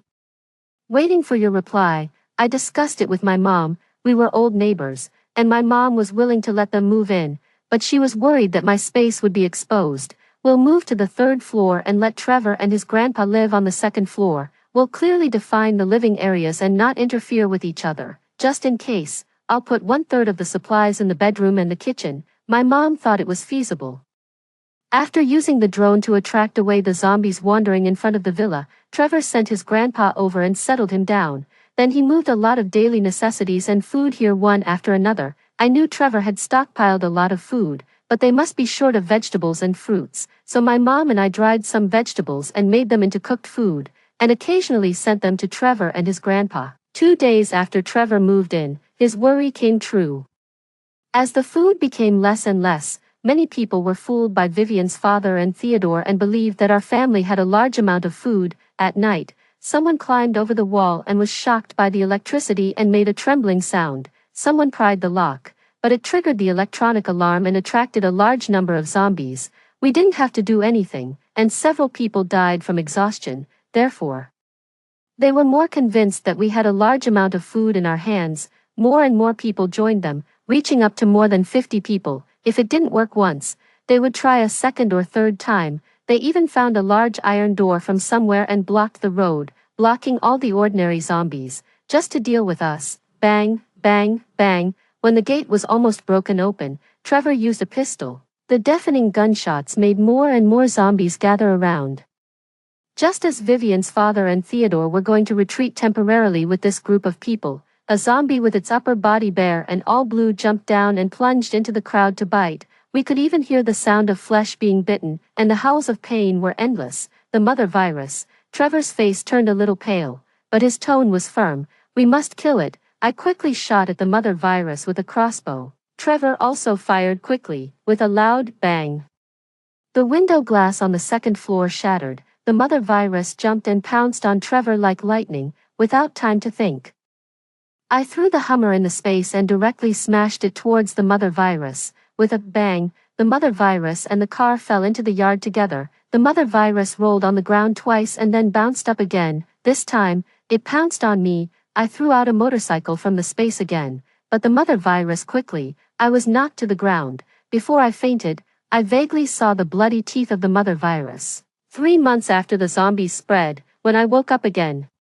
2 months had passed. Trevor said that he had dealt with the mother virus. As for me, I was very lucky. The mother virus didn't bite through my skin. My fainting should be related to a concussion. My mom and grandpa were still alive, and the supplies I had left and the supplies he had stored were still enough. But the others in the community were in a much worse situation. Their supplies were all used up, and they started killing each other. They had even resorted to cannibalism.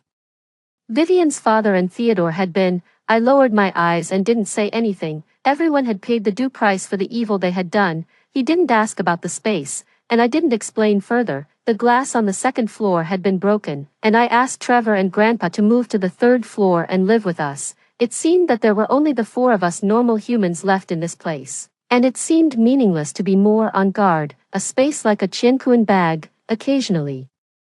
Trevor and I would go out to collect some supplies, and we also wanted to see if a safe base would be established.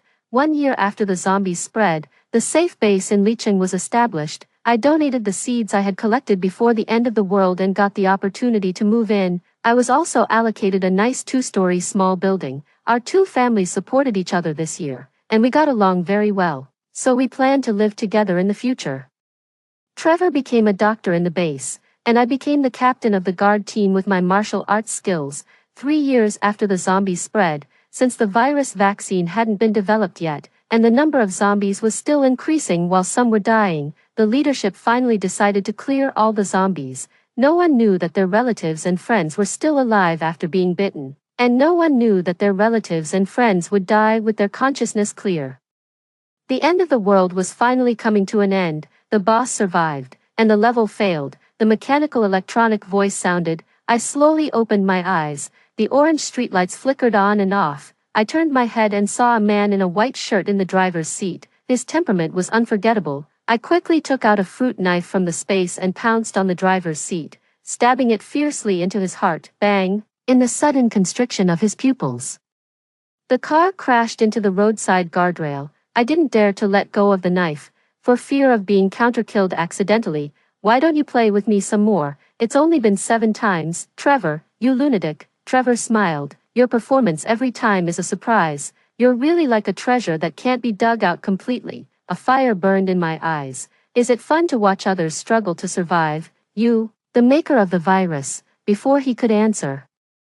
I pulled out the fruit knife and stabbed it into his heart again. Trevor let out a muffled groan and finally stopped breathing completely. Trevor was never a doctor. He was a virology researcher, the maker of the mother virus who held the virus vaccine, and I had entered a virus kingdom game. The first life was set by the plot, and every life after that was my revenge after my self-awareness awakened. After Trevor discovered that I was a time traveler with a space. He had been observing and teasing me from the side. As long as he didn't die, I would be trapped in the cycle forever. The boss is dead, and the level is successfully cleared. The mechanical electronic voice sounded again. When I opened my eyes again, I was in the familiar bedroom of the apartment. Story 2. As the apocalypse approached, my best friend and I decided to stick together for survival. While going out to meet up with my best friend's sister, she cunningly pushed me towards a horde of zombies. Little did she know, I'd been a millennium-old zombie myself. Why would I fear these little pests? 1. I am a 1,000-year-old zombie. By a twist of fate, I gained consciousness and my cultivation progressed by leaps and bounds. Throughout my long undead life, I chose to blend into the human world and enjoy an ordinary human life. One day at work, I suddenly sensed an unfamiliar yet familiar scent in the air, but I couldn't quite place it. It wasn't until I got home and saw news about biting incidents in various places on a video app that a ridiculous idea popped into my head. Zombies, my love, stock up on food and find a safe place to hide. I won't be coming home for now. This sudden call from my husband, a scientist at a biological research institute, came out of nowhere. Before I could respond, he hung up. When I tried calling back, no one answered. My heart tightened. Could a zombie outbreak really be happening? Emma, where are you? While I was lost in my thoughts, my friend Cindy called. I'm at home. Her tone was grave, making me sit up straight. My husband's hospital recently admitted a few unusual patients. They might be zombies. He told me to stock up on food and hide. Cindy, your place isn't safe either. Come to my lair. It said that humans can be selfish, but she still thought of me during such times. I knew then that she was a friend worth protecting, so we both frantically shopped and later met at the entrance to a secluded village in the suburbs. The village, with its long history, was only accessible on foot. Resigned, Cindy and I had to carry our supplies in. No official announcements had been made yet. The village was peaceful, and many villagers helped us move our things. Even so, it took us until sunset to finally get everything inside. Aren't you going to warn them? I asked, watching the villagers' retreating figures. They each have their own land and are self-sufficient, I replied, shaking my head, saying too much might only scare them unnecessarily. Besides, the military has already gotten involved and hospitals have identified the issue. Perhaps this crisis can be nipped in the bud. 2. In the following days, I still couldn't reach my husband by phone. I could only send him our location, unsure if he would be able to find it. After all, this place used to be my tomb. To prevent looting, the village above was arranged according to a specific formation, and modern people have little understanding of such ancient tactics, making it nearly impossible for anyone to find. We were staying in a house at the very center of the village, with 3 floors above ground and a connection to a large tomb below. Emma, Cindy started to say something but hesitated. Did Dr. Tom come? No, he won't be coming. I could see the disappointment in Cindy's eyes. Both our husbands were the same. When faced with greater duties, they inevitably had to abandon their immediate family. He'll be safe, I reassured her, hugging her, suddenly realizing that she had foster parents and in-laws. I smacked my forehead. I didn't have any family myself, so I hadn't thought of that. Let's bring your parents and in-laws here while the outbreak hasn't fully erupted. We have plenty of rooms sitting empty anyway. When she heard these words, her eyes lit up. In the afternoon, her in-laws arrived. They brought a large supply of materials. They even brought a home generator, but there was no sign of her parents. My sister said that the higher floors of our building are safer, she said with an awkward laugh. I offered her some comforting words. Life in the village was quite pleasant. We would stroll around the village leisurely, enjoying moments of tranquility, Until the morning of the seventh day, the scent of zombies in the air had become too strong to ignore. After getting ready, I rang the bell in the ancestral hall, which had been silent for nearly 100 years. The sound of the bell echoed throughout the village. Villagers quickly gathered at the ancestral hall. Folks, a zombie outbreak is imminent. From today, no one is allowed to leave the village. Anyone who disobeys will never be allowed to set foot in the village again. Those from our village who are outside, hurry and tell them to come back. After sunset, I will activate the protective charm of the village. Many young people in the crowd were confused. Before they could ask, they were dragged home by the elders. During previous conflicts, I had saved the entire village. Thus, among the older generation, there were legends about me. Are you the village chief? No, I am the saintess, Cindy. What is this protective charm? It's a magical formation that makes the village invisible. Cindy, in the days that followed, the outside world was in chaos. Social media was flooded with videos of zombies. The village became the only haven in the world. But the peace did not last. One day, villagers suddenly brought a young boy who had been bitten by a dog to me. As I approached the boy, I sensed a strong familiar presence. Was this a zombie virus infection? But where did the virus come from? Quick, bring me some glutinous rice. Take a few men and kill the dog that bit him. Be careful not to get bitten. Go and gather everyone in the village at the ancestral hall. I managed the situation calmly. Soon, Cindy brought a bowl of glutinous rice. The zombie virus was not the same as traditional zombies. The glutinous rice was just a diversion. I placed the glutinous rice on the boy's wound, secretly. I used my demonic power to draw the poison from his blood. The glutinous rice quickly soaked up the fresh blood. The child is safe now. Go home and take good care of him. I reassured the anxious mother. Thank you, thank you. She knelt down and bowed deeply to me. Go on home, I said, getting up, but feeling a wave of dizziness. Being human for too long had made my magical skills rusty. I muttered to myself, pointing casually at the blood-soaked rice. The rice spontaneously combusted. Well, it probably self-combusted. Remember, believe in science, I said seriously, spouting nonsense as I turned to head to the ancestral hall, leaving Cindy utterly stunned. In the ancestral hall, none of the villagers admitted to having contact with outsiders. The source of the zombie virus remained a mystery. Reluctantly, I advised everyone to stay indoors as much as possible and to come to me with any issues. Just then, my phone rang. It was my husband. Honey, zombies have been spotted near your village. Please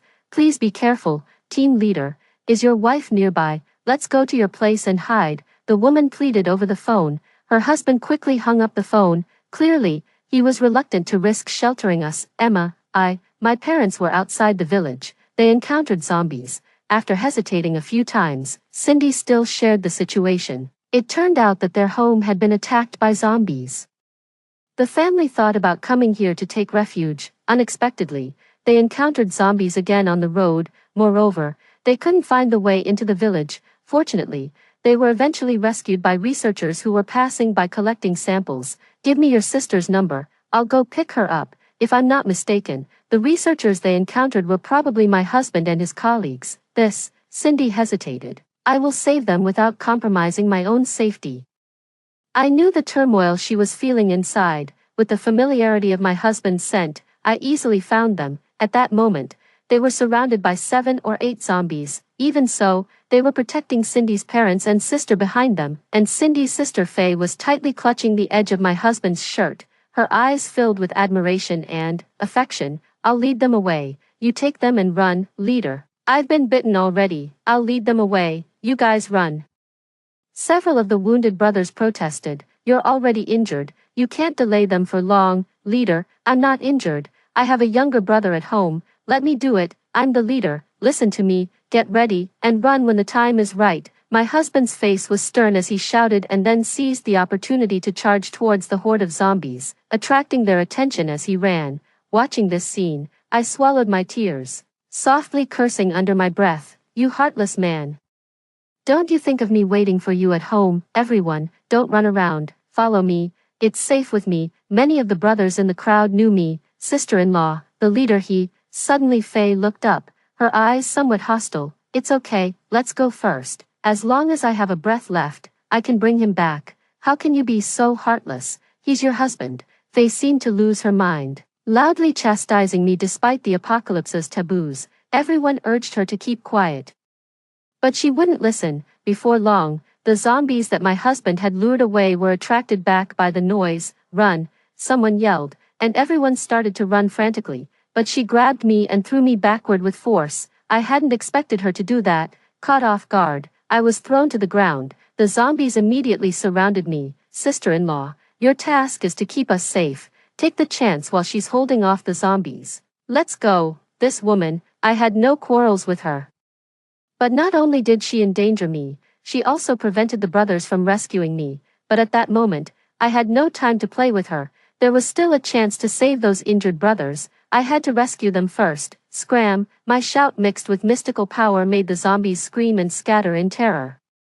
Everyone was stunned, including my husband who had just rushed over. "Well, our ancestral beads that ward off zombies. Guess they work somewhat similarly with zombies." I casually told a lie. My husband held me tightly in his embrace. All right, our brothers are still wounded. We need to take care of them quickly, otherwise they might turn into zombies. Do you have a way?" Seeing a glimmer of hope, my husband gripped my hand, slightly trembling. After all, we had all faced life and death together recently. "Yes, my family has a traditional remedy for extracting zombie poison." Hearing this, hope was restored in the eyes of the injured brothers. "Sister, are you all right? You were so careless just now." I was almost scared to death. Faye suddenly ran over, not minding how the others looked. She hugged me as if we were long-lost sisters, since she wasn't embarrassed. The awkwardness was left to everyone else. I subtly pushed her away. "Sister, that bead of yours that can deal with zombies is so magical. Can I see it?"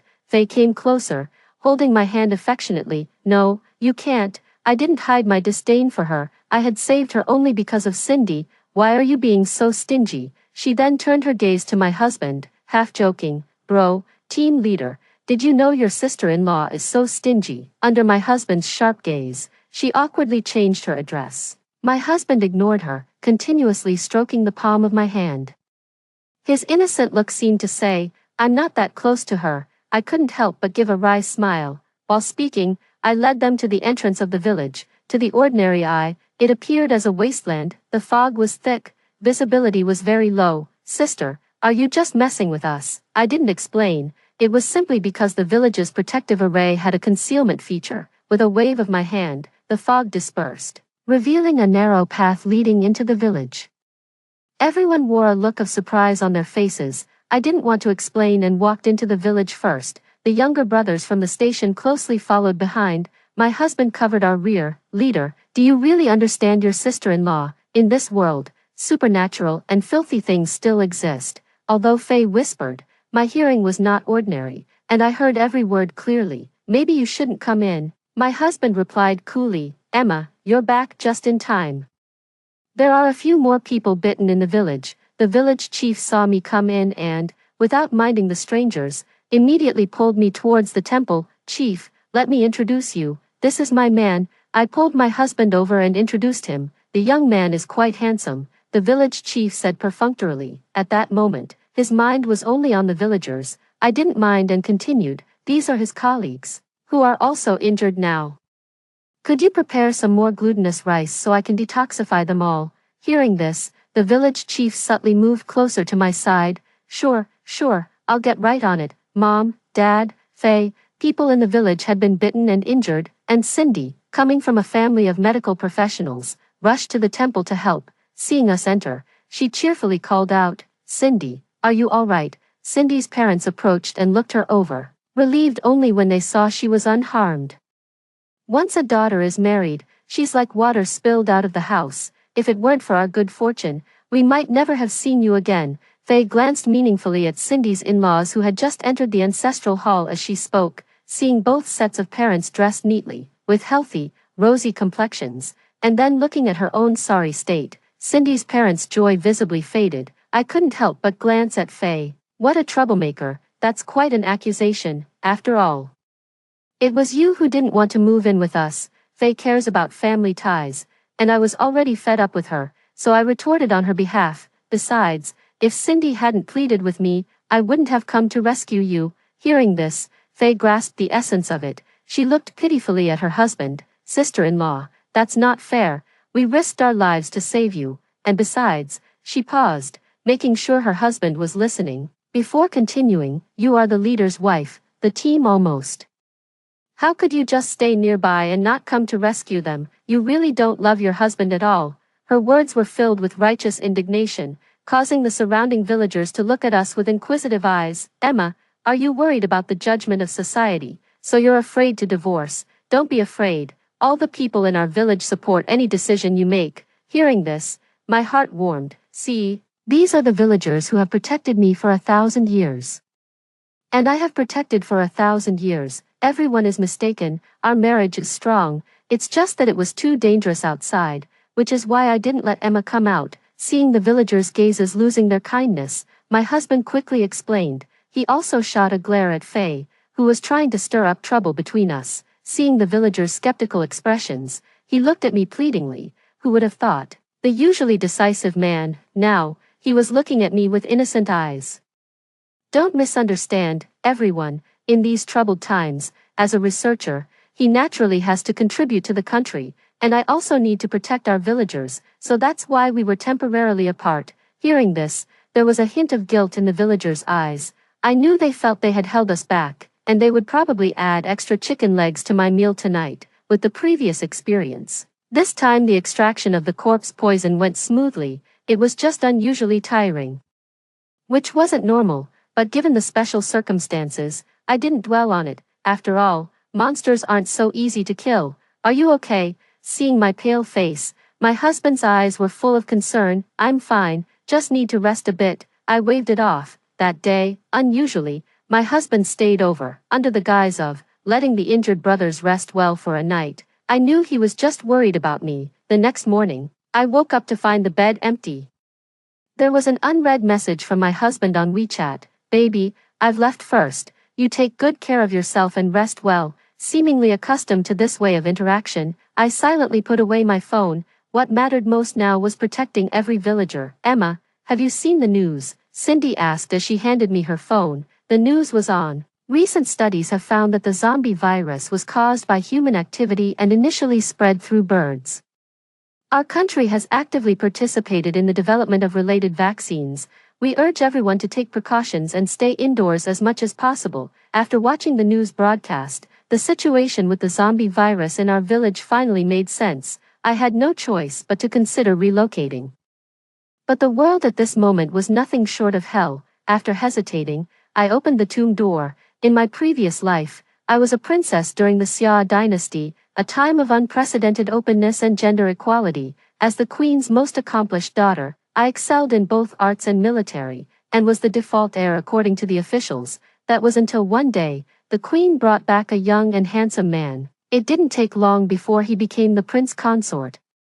Although the royal harem was not supposed to engage in politics, the Xia dynasty valued talent over status. Soon, he firmly established himself in the court. His political acumen surpassed even mine. I even considered abdicating the throne in his favor. My tutor said I was too kind-hearted, a blessing for the people but a concern for the ministers. After discussing this matter with the queen several times, we decided to test him for a few more years, unfortunately, as a hunter. The prince consort was unqualified. On the day the queen was about to issue the decree passing the throne to the prince consort, he staged a coup with his old flame. I led 3,000 imperial guards, for the first time pointing my spear at my own soldiers. After a night of bloody battle, reinforcements from the capital's army arrived. My life ended in the darkness before dawn. After the civil unrest was quelled, the queen gave me a funeral fit for an emperor. Little did I expect that I would be the one to open my own mausoleum. I only heard a gasp behind me. I couldn't help it. Even after 1,000 years, I still found my mausoleum extremely luxurious. Terracotta soldiers lined both sides of the corridor, their postures varied and lifelike. The everlasting lamps I held illuminated their faces, which seemed almost cozy. The floor was paved with white jade, and the dome was inlaid with night pearls. Further ahead was the main burial chamber. With my sarcophagus in the center, the crystal coffin was filled with rare treasures. The side chambers also displayed many burial items given by the queen, some of which were damaged over the centuries. I skillfully removed the treasures from the sarcophagus, along with a brocade quilt hand-sewn by the queen from the bottom of the coffin. turning the engraved dragon's eyeball on the crystal sarcophagus. The bottom thunderously slid open, revealing a deep passage. It was a miniature realm prepared by the queen for me. Mountains of gold and rivers of silver formed the stars and the moon. There were also houses, just right for villagers to live in. A small fountain here was the crucial point of the village's protective formation. Now it could be used to solve the drinking water issue for the villagers. I placed a magical pearl over the fountain to purify the water source. Emma, how did you know there was a tomb here? Cindy asked in shock. The villagers here were originally tomb keepers, and I am one of them, I replied. Of course, I didn't mention that I was the one supposed to be guarded in this tomb. This should belong to the state. How can you just claim it for yourselves? Faye said righteously. Now that her crisis was over, she was snacking and sitting comfortably. Why don't you go outside now and contact the national authorities for me? I said without even bothering to lift my eyelids. How can you be so heartless? With zombies everywhere outside, and you still ask me to go out. Faye stomped her foot in anger. I responded with a cold laugh. Cindy and I sat together, chatting idly on and off. The village chief came to me again. Emma, several villagers suddenly developed fevers today. We don't have any spare medicine here. What do you think? I didn't take it seriously, as staying underground for long periods could affect one's physical functions, and falling ill was not unusual. I stood up and followed the village chief to the homes of the sick villagers. I frowned. This was the smell of zombies. Prepare the glutinous rice. Perhaps because my tone was so grave, the village chief did not dare delay. Thankfully, it was only 3 villagers. After extracting the poison from them, I collapsed to the ground.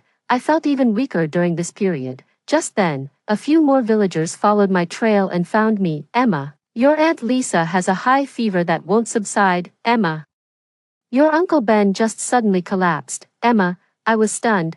Could it all be the zombie virus? Call everyone here. I struggled to rise from the ground and found a comfortable chair to sit on. Soon, everyone had gathered. Village chief, could you ask what these people did or ate before they got sick? I commanded weakly.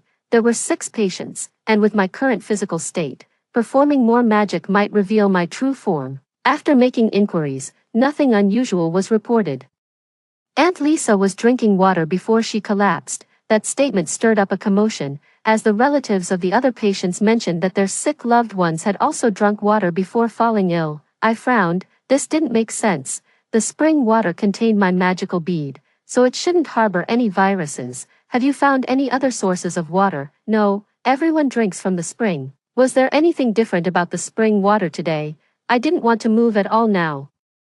It seemed the same as always. Watching everyone try hard to recall, I frowned even more deeply. Could it be that the zombie virus from outside had mutated to a point beyond the control of my magical bead? Does it count that we didn't see the bead that Sister Emma placed in the spring water today? A young boy in the crowd spoke up. My expression changed. Could it have sunk to the bottom? Faye, who usually didn't interact much with the villagers, suddenly spoke up. That's impossible. I frowned even deeper. A magical bead isn't something that could just sink to the bottom. Forcing myself, I rushed to the edge of the spring, and sure enough, the bead was missing. Who took it? Give it back, or don't blame me for being rude. My voice suddenly turned cold. I had told the villagers before that this bead had the power to purify water. It ensured that our water source remained uncontaminated by the zombie virus. So, the person who stole the bead was deserving of punishment. You're wasting your time looking for that worthless bead instead of saving those infected with the zombie virus. Who knows when they'll turn into zombies, and the whole village will suffer. Faye rolled her eyes, diverting the topic. She had a point. The villagers looked at me expectantly. Faye, did you take the bead? I suppressed the urge to hit her, squeezing the words through clenched teeth. It wasn't that I was targeting her, but her behavior was too suspicious. How can you accuse people like that? Faye raised her voice, trying to cover her guilt. Faye, did you take the bead? Cindy seemed to notice her odd behavior too and asked with a frown, I'm your sister, and you don't believe me. Just like that, she's your own sister, and you side with outsiders. Can you just throw such accusations around? How will your sister ever get married in the future? Cindy's parents quickly stepped forward to support their younger daughter. The noisy chatter around me only added to my frustration and confusion. I don't know what's been going on lately. Not only am I feeling weak, but my temper has become uncontrollably irritable. Will no one confess? if I have to find out myself. The culprit will have to leave, my shout, laced with magical power. Silenced everyone. I'm asking one last time, will anyone confess? Seeing no one step forward, I had no choice but to use my own magical power to sense it. As expected, the magical orb was on Faye. I stared at her intensely and began to approach her step by step. At first, she pretended to be calm, but perhaps my gaze was too intimidating, and she couldn't help but step back. Eventually, tripping over something, she screamed and fell to the ground. A green bead, the size of a baby's fist, rolled out beside her. It was my magical orb. Faye, you've disappointed me greatly. Emma, I'm sorry. If you decide to send her away, I won't blame you, but can you at least let my parents stay? Hearing her plea, much of the resentment in my heart dissipated, but before I could speak, Faye's parents began to protest. We have failed in our duties as parents and have no face to stay here. Yes, Cindy, take care of yourself. We have wronged the villagers. The two of them echoed each other's sentiments but showed no signs of leaving. I scoffed coldly. What a strategy to retreat in order to advance. Seeing that the kind-hearted villagers were about to speak up for them, I stepped in first. If that's the case, you all should leave together. 12. They clearly didn't expect me to play my cards so unexpectedly. After a few seconds of stunned silence, they turned to Cindy as if seeking rescue. Cindy was not foolish, especially when it came to her own parents, understanding well what game they were playing. Mom, Dad, I'll help you pack your things, Cindy said, leaving the scene. Was she worried about making things difficult for me? You ungrateful wretch, after we took you in and raised you for so many years. Cindy's father was furious. Cindy paused in her steps but ultimately did not turn back. You're driving us to our deaths. Cindy's mother, realizing she couldn't rely on Cindy, sat down on the ground, wailing without shedding tears. Yes, you're being too inhumane. Faye is just a child. She doesn't understand. You and Cindy are good friends. Why not just give the bead to Faye? It's just a bead. I never thought these elders could be so shameless. How can you say that? This bead is the hope of the entire village. Without it, everyone will die. The village chief, infuriated, banged his cane. You old fool. Aren't you still living well? Exactly. Even without the bead, she can heal people. What's there to fear? They argued as if they were completely justified, showing no sign of guilt. Have someone drag them out. I rubbed my forehead. A few young, strong men stepped forward to drag them away, but then something unexpected happened. 3 villagers, who hadn't been rescued in time, staggered out. I was shocked. They were close to death, and once their bodies began to decompose, there would truly be no saving them. Quick, knock them all out, I directed, swallowing the magical orb. And my magical power was significantly restored. In the ensuing chaos, 3 people were successfully rescued. However, the scene was too chaotic, and no one noticed Faye secretly recording the entire process. Let's drive them out. I waved my hand and collapsed onto the ground. When I opened my eyes again, I found villagers kneeling all around me. I was slightly startled. What's going on? Emma is awake, little rascal. Call her the great ancestor. A young villager had just finished speaking when he received a scolding from an elder. So, the great ancestor has been protecting us all these years under different identities. I was even more confused and looked towards Cindy, but her eyes were filled with fervor. Emma, you're actually not human. That sounded so uncomfortable. I touched my face, and the 2 sharp fangs at the corners of my mouth gave me a start. Had my true form been revealed, I had revealed my true form, just as I had during the war years ago, and the older villagers remembered me. Influenced by the older villagers, everyone was unafraid of me. Aren't you scared? I voiced my inner doubt. Why should we be scared? You're still you, just more beautiful. Cindy is focused on looks. I had retained my radiant appearance, just with an addition of 2 fangs. Great ancestor. Someone has posted a video of you saving people online. I was startled. Did that include the part where I revealed my true form? Great ancestor. Someone is coming. A patrolling villager hurried over. I sighed. With a wave of my sleeve, I returned to my original appearance. Call me as you did before. Angrily, I got out of bed and prepared to check the situation outside. The house was filled with people. There were researchers, armed personnel, and a young man dressed as a Taoist. I roughly understood how these people had gotten in. In the crowd, I saw familiar faces. My husband and Dr. Tom. Seeing them safe, I felt much relieved.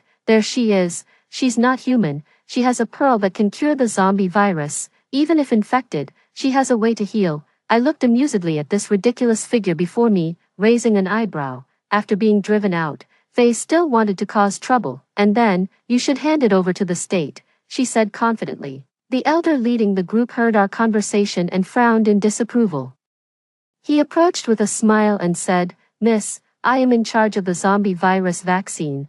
If you truly have a way, could you possibly share it? Name your conditions. I glanced at my husband, who gave me a subtle smile, showing no sign of concern. I can't help, I shrugged. The elder was taken aback, not expecting such a direct response. Though you are not one of us, I believe you are a good person. You wouldn't have saved people otherwise. Hearing his words, I carefully felt his heartbeat as he spoke. I realized he wasn't lying or intending to use force. I felt somewhat relieved about his uninvited approach. I really can't help. I risk my own life to save others, but I'm too weak now to save everyone. I spoke earnestly. The elder fell into deep thought. Could we perhaps study the villagers who have recovered? Do you have the water purified with beads? I nodded and stepped aside. My husband is patriotic, and I want to contribute to the country he is committed to protect, especially during its crisis. The atmosphere subsequently became much more relaxed. Both the scientific researchers and the armed personnel followed the rules strictly, not disturbing the villagers. She's not human. Why are you still clinging to her? That day, I prepared some food and went to see my husband. Just then, I overheard Faye's words. I paused, reluctant to face the truth, but I couldn't help wanting to know my husband's thoughts. However, my husband turned and walked away, refusing to speak a word to her. I like you so much. Why won't you consider me? I'm prettier, younger, and come from a better family background. Plus, I'm actually alive. Are you afraid that if you leave her, she might hurt you? Seeing that my husband didn't turn around, Faye stepped forward and grabbed his hand, only to be reflexively shaken off. I knew from the start that she wasn't human. I was stunned. When was I discovered? I thought I had disguised myself well, but I quickly caught on to another point. Despite knowing my true identity, he still treated me so kindly. Suddenly, I felt incredibly fortunate. But she doesn't love you. Back in the forest, she didn't care whether you lived or died. If it weren't for me luring the zombies there, you might have already been dead. Hearing this, a flash of hatred crossed my husband's eyes. If Emma were a normal person, you would have killed her by now. Seeing his clenched fists and the veins bulging on his forehead, I knew he was angry. Hey, jerk, are you hungry? I suddenly appeared with a food box, breaking the tension. Quite hungry. He looked me up and down, making me blush. Eat this. I shoved the food box into his hands and turned to leave, but he pulled me back into his embrace. Can you stay with me till old age?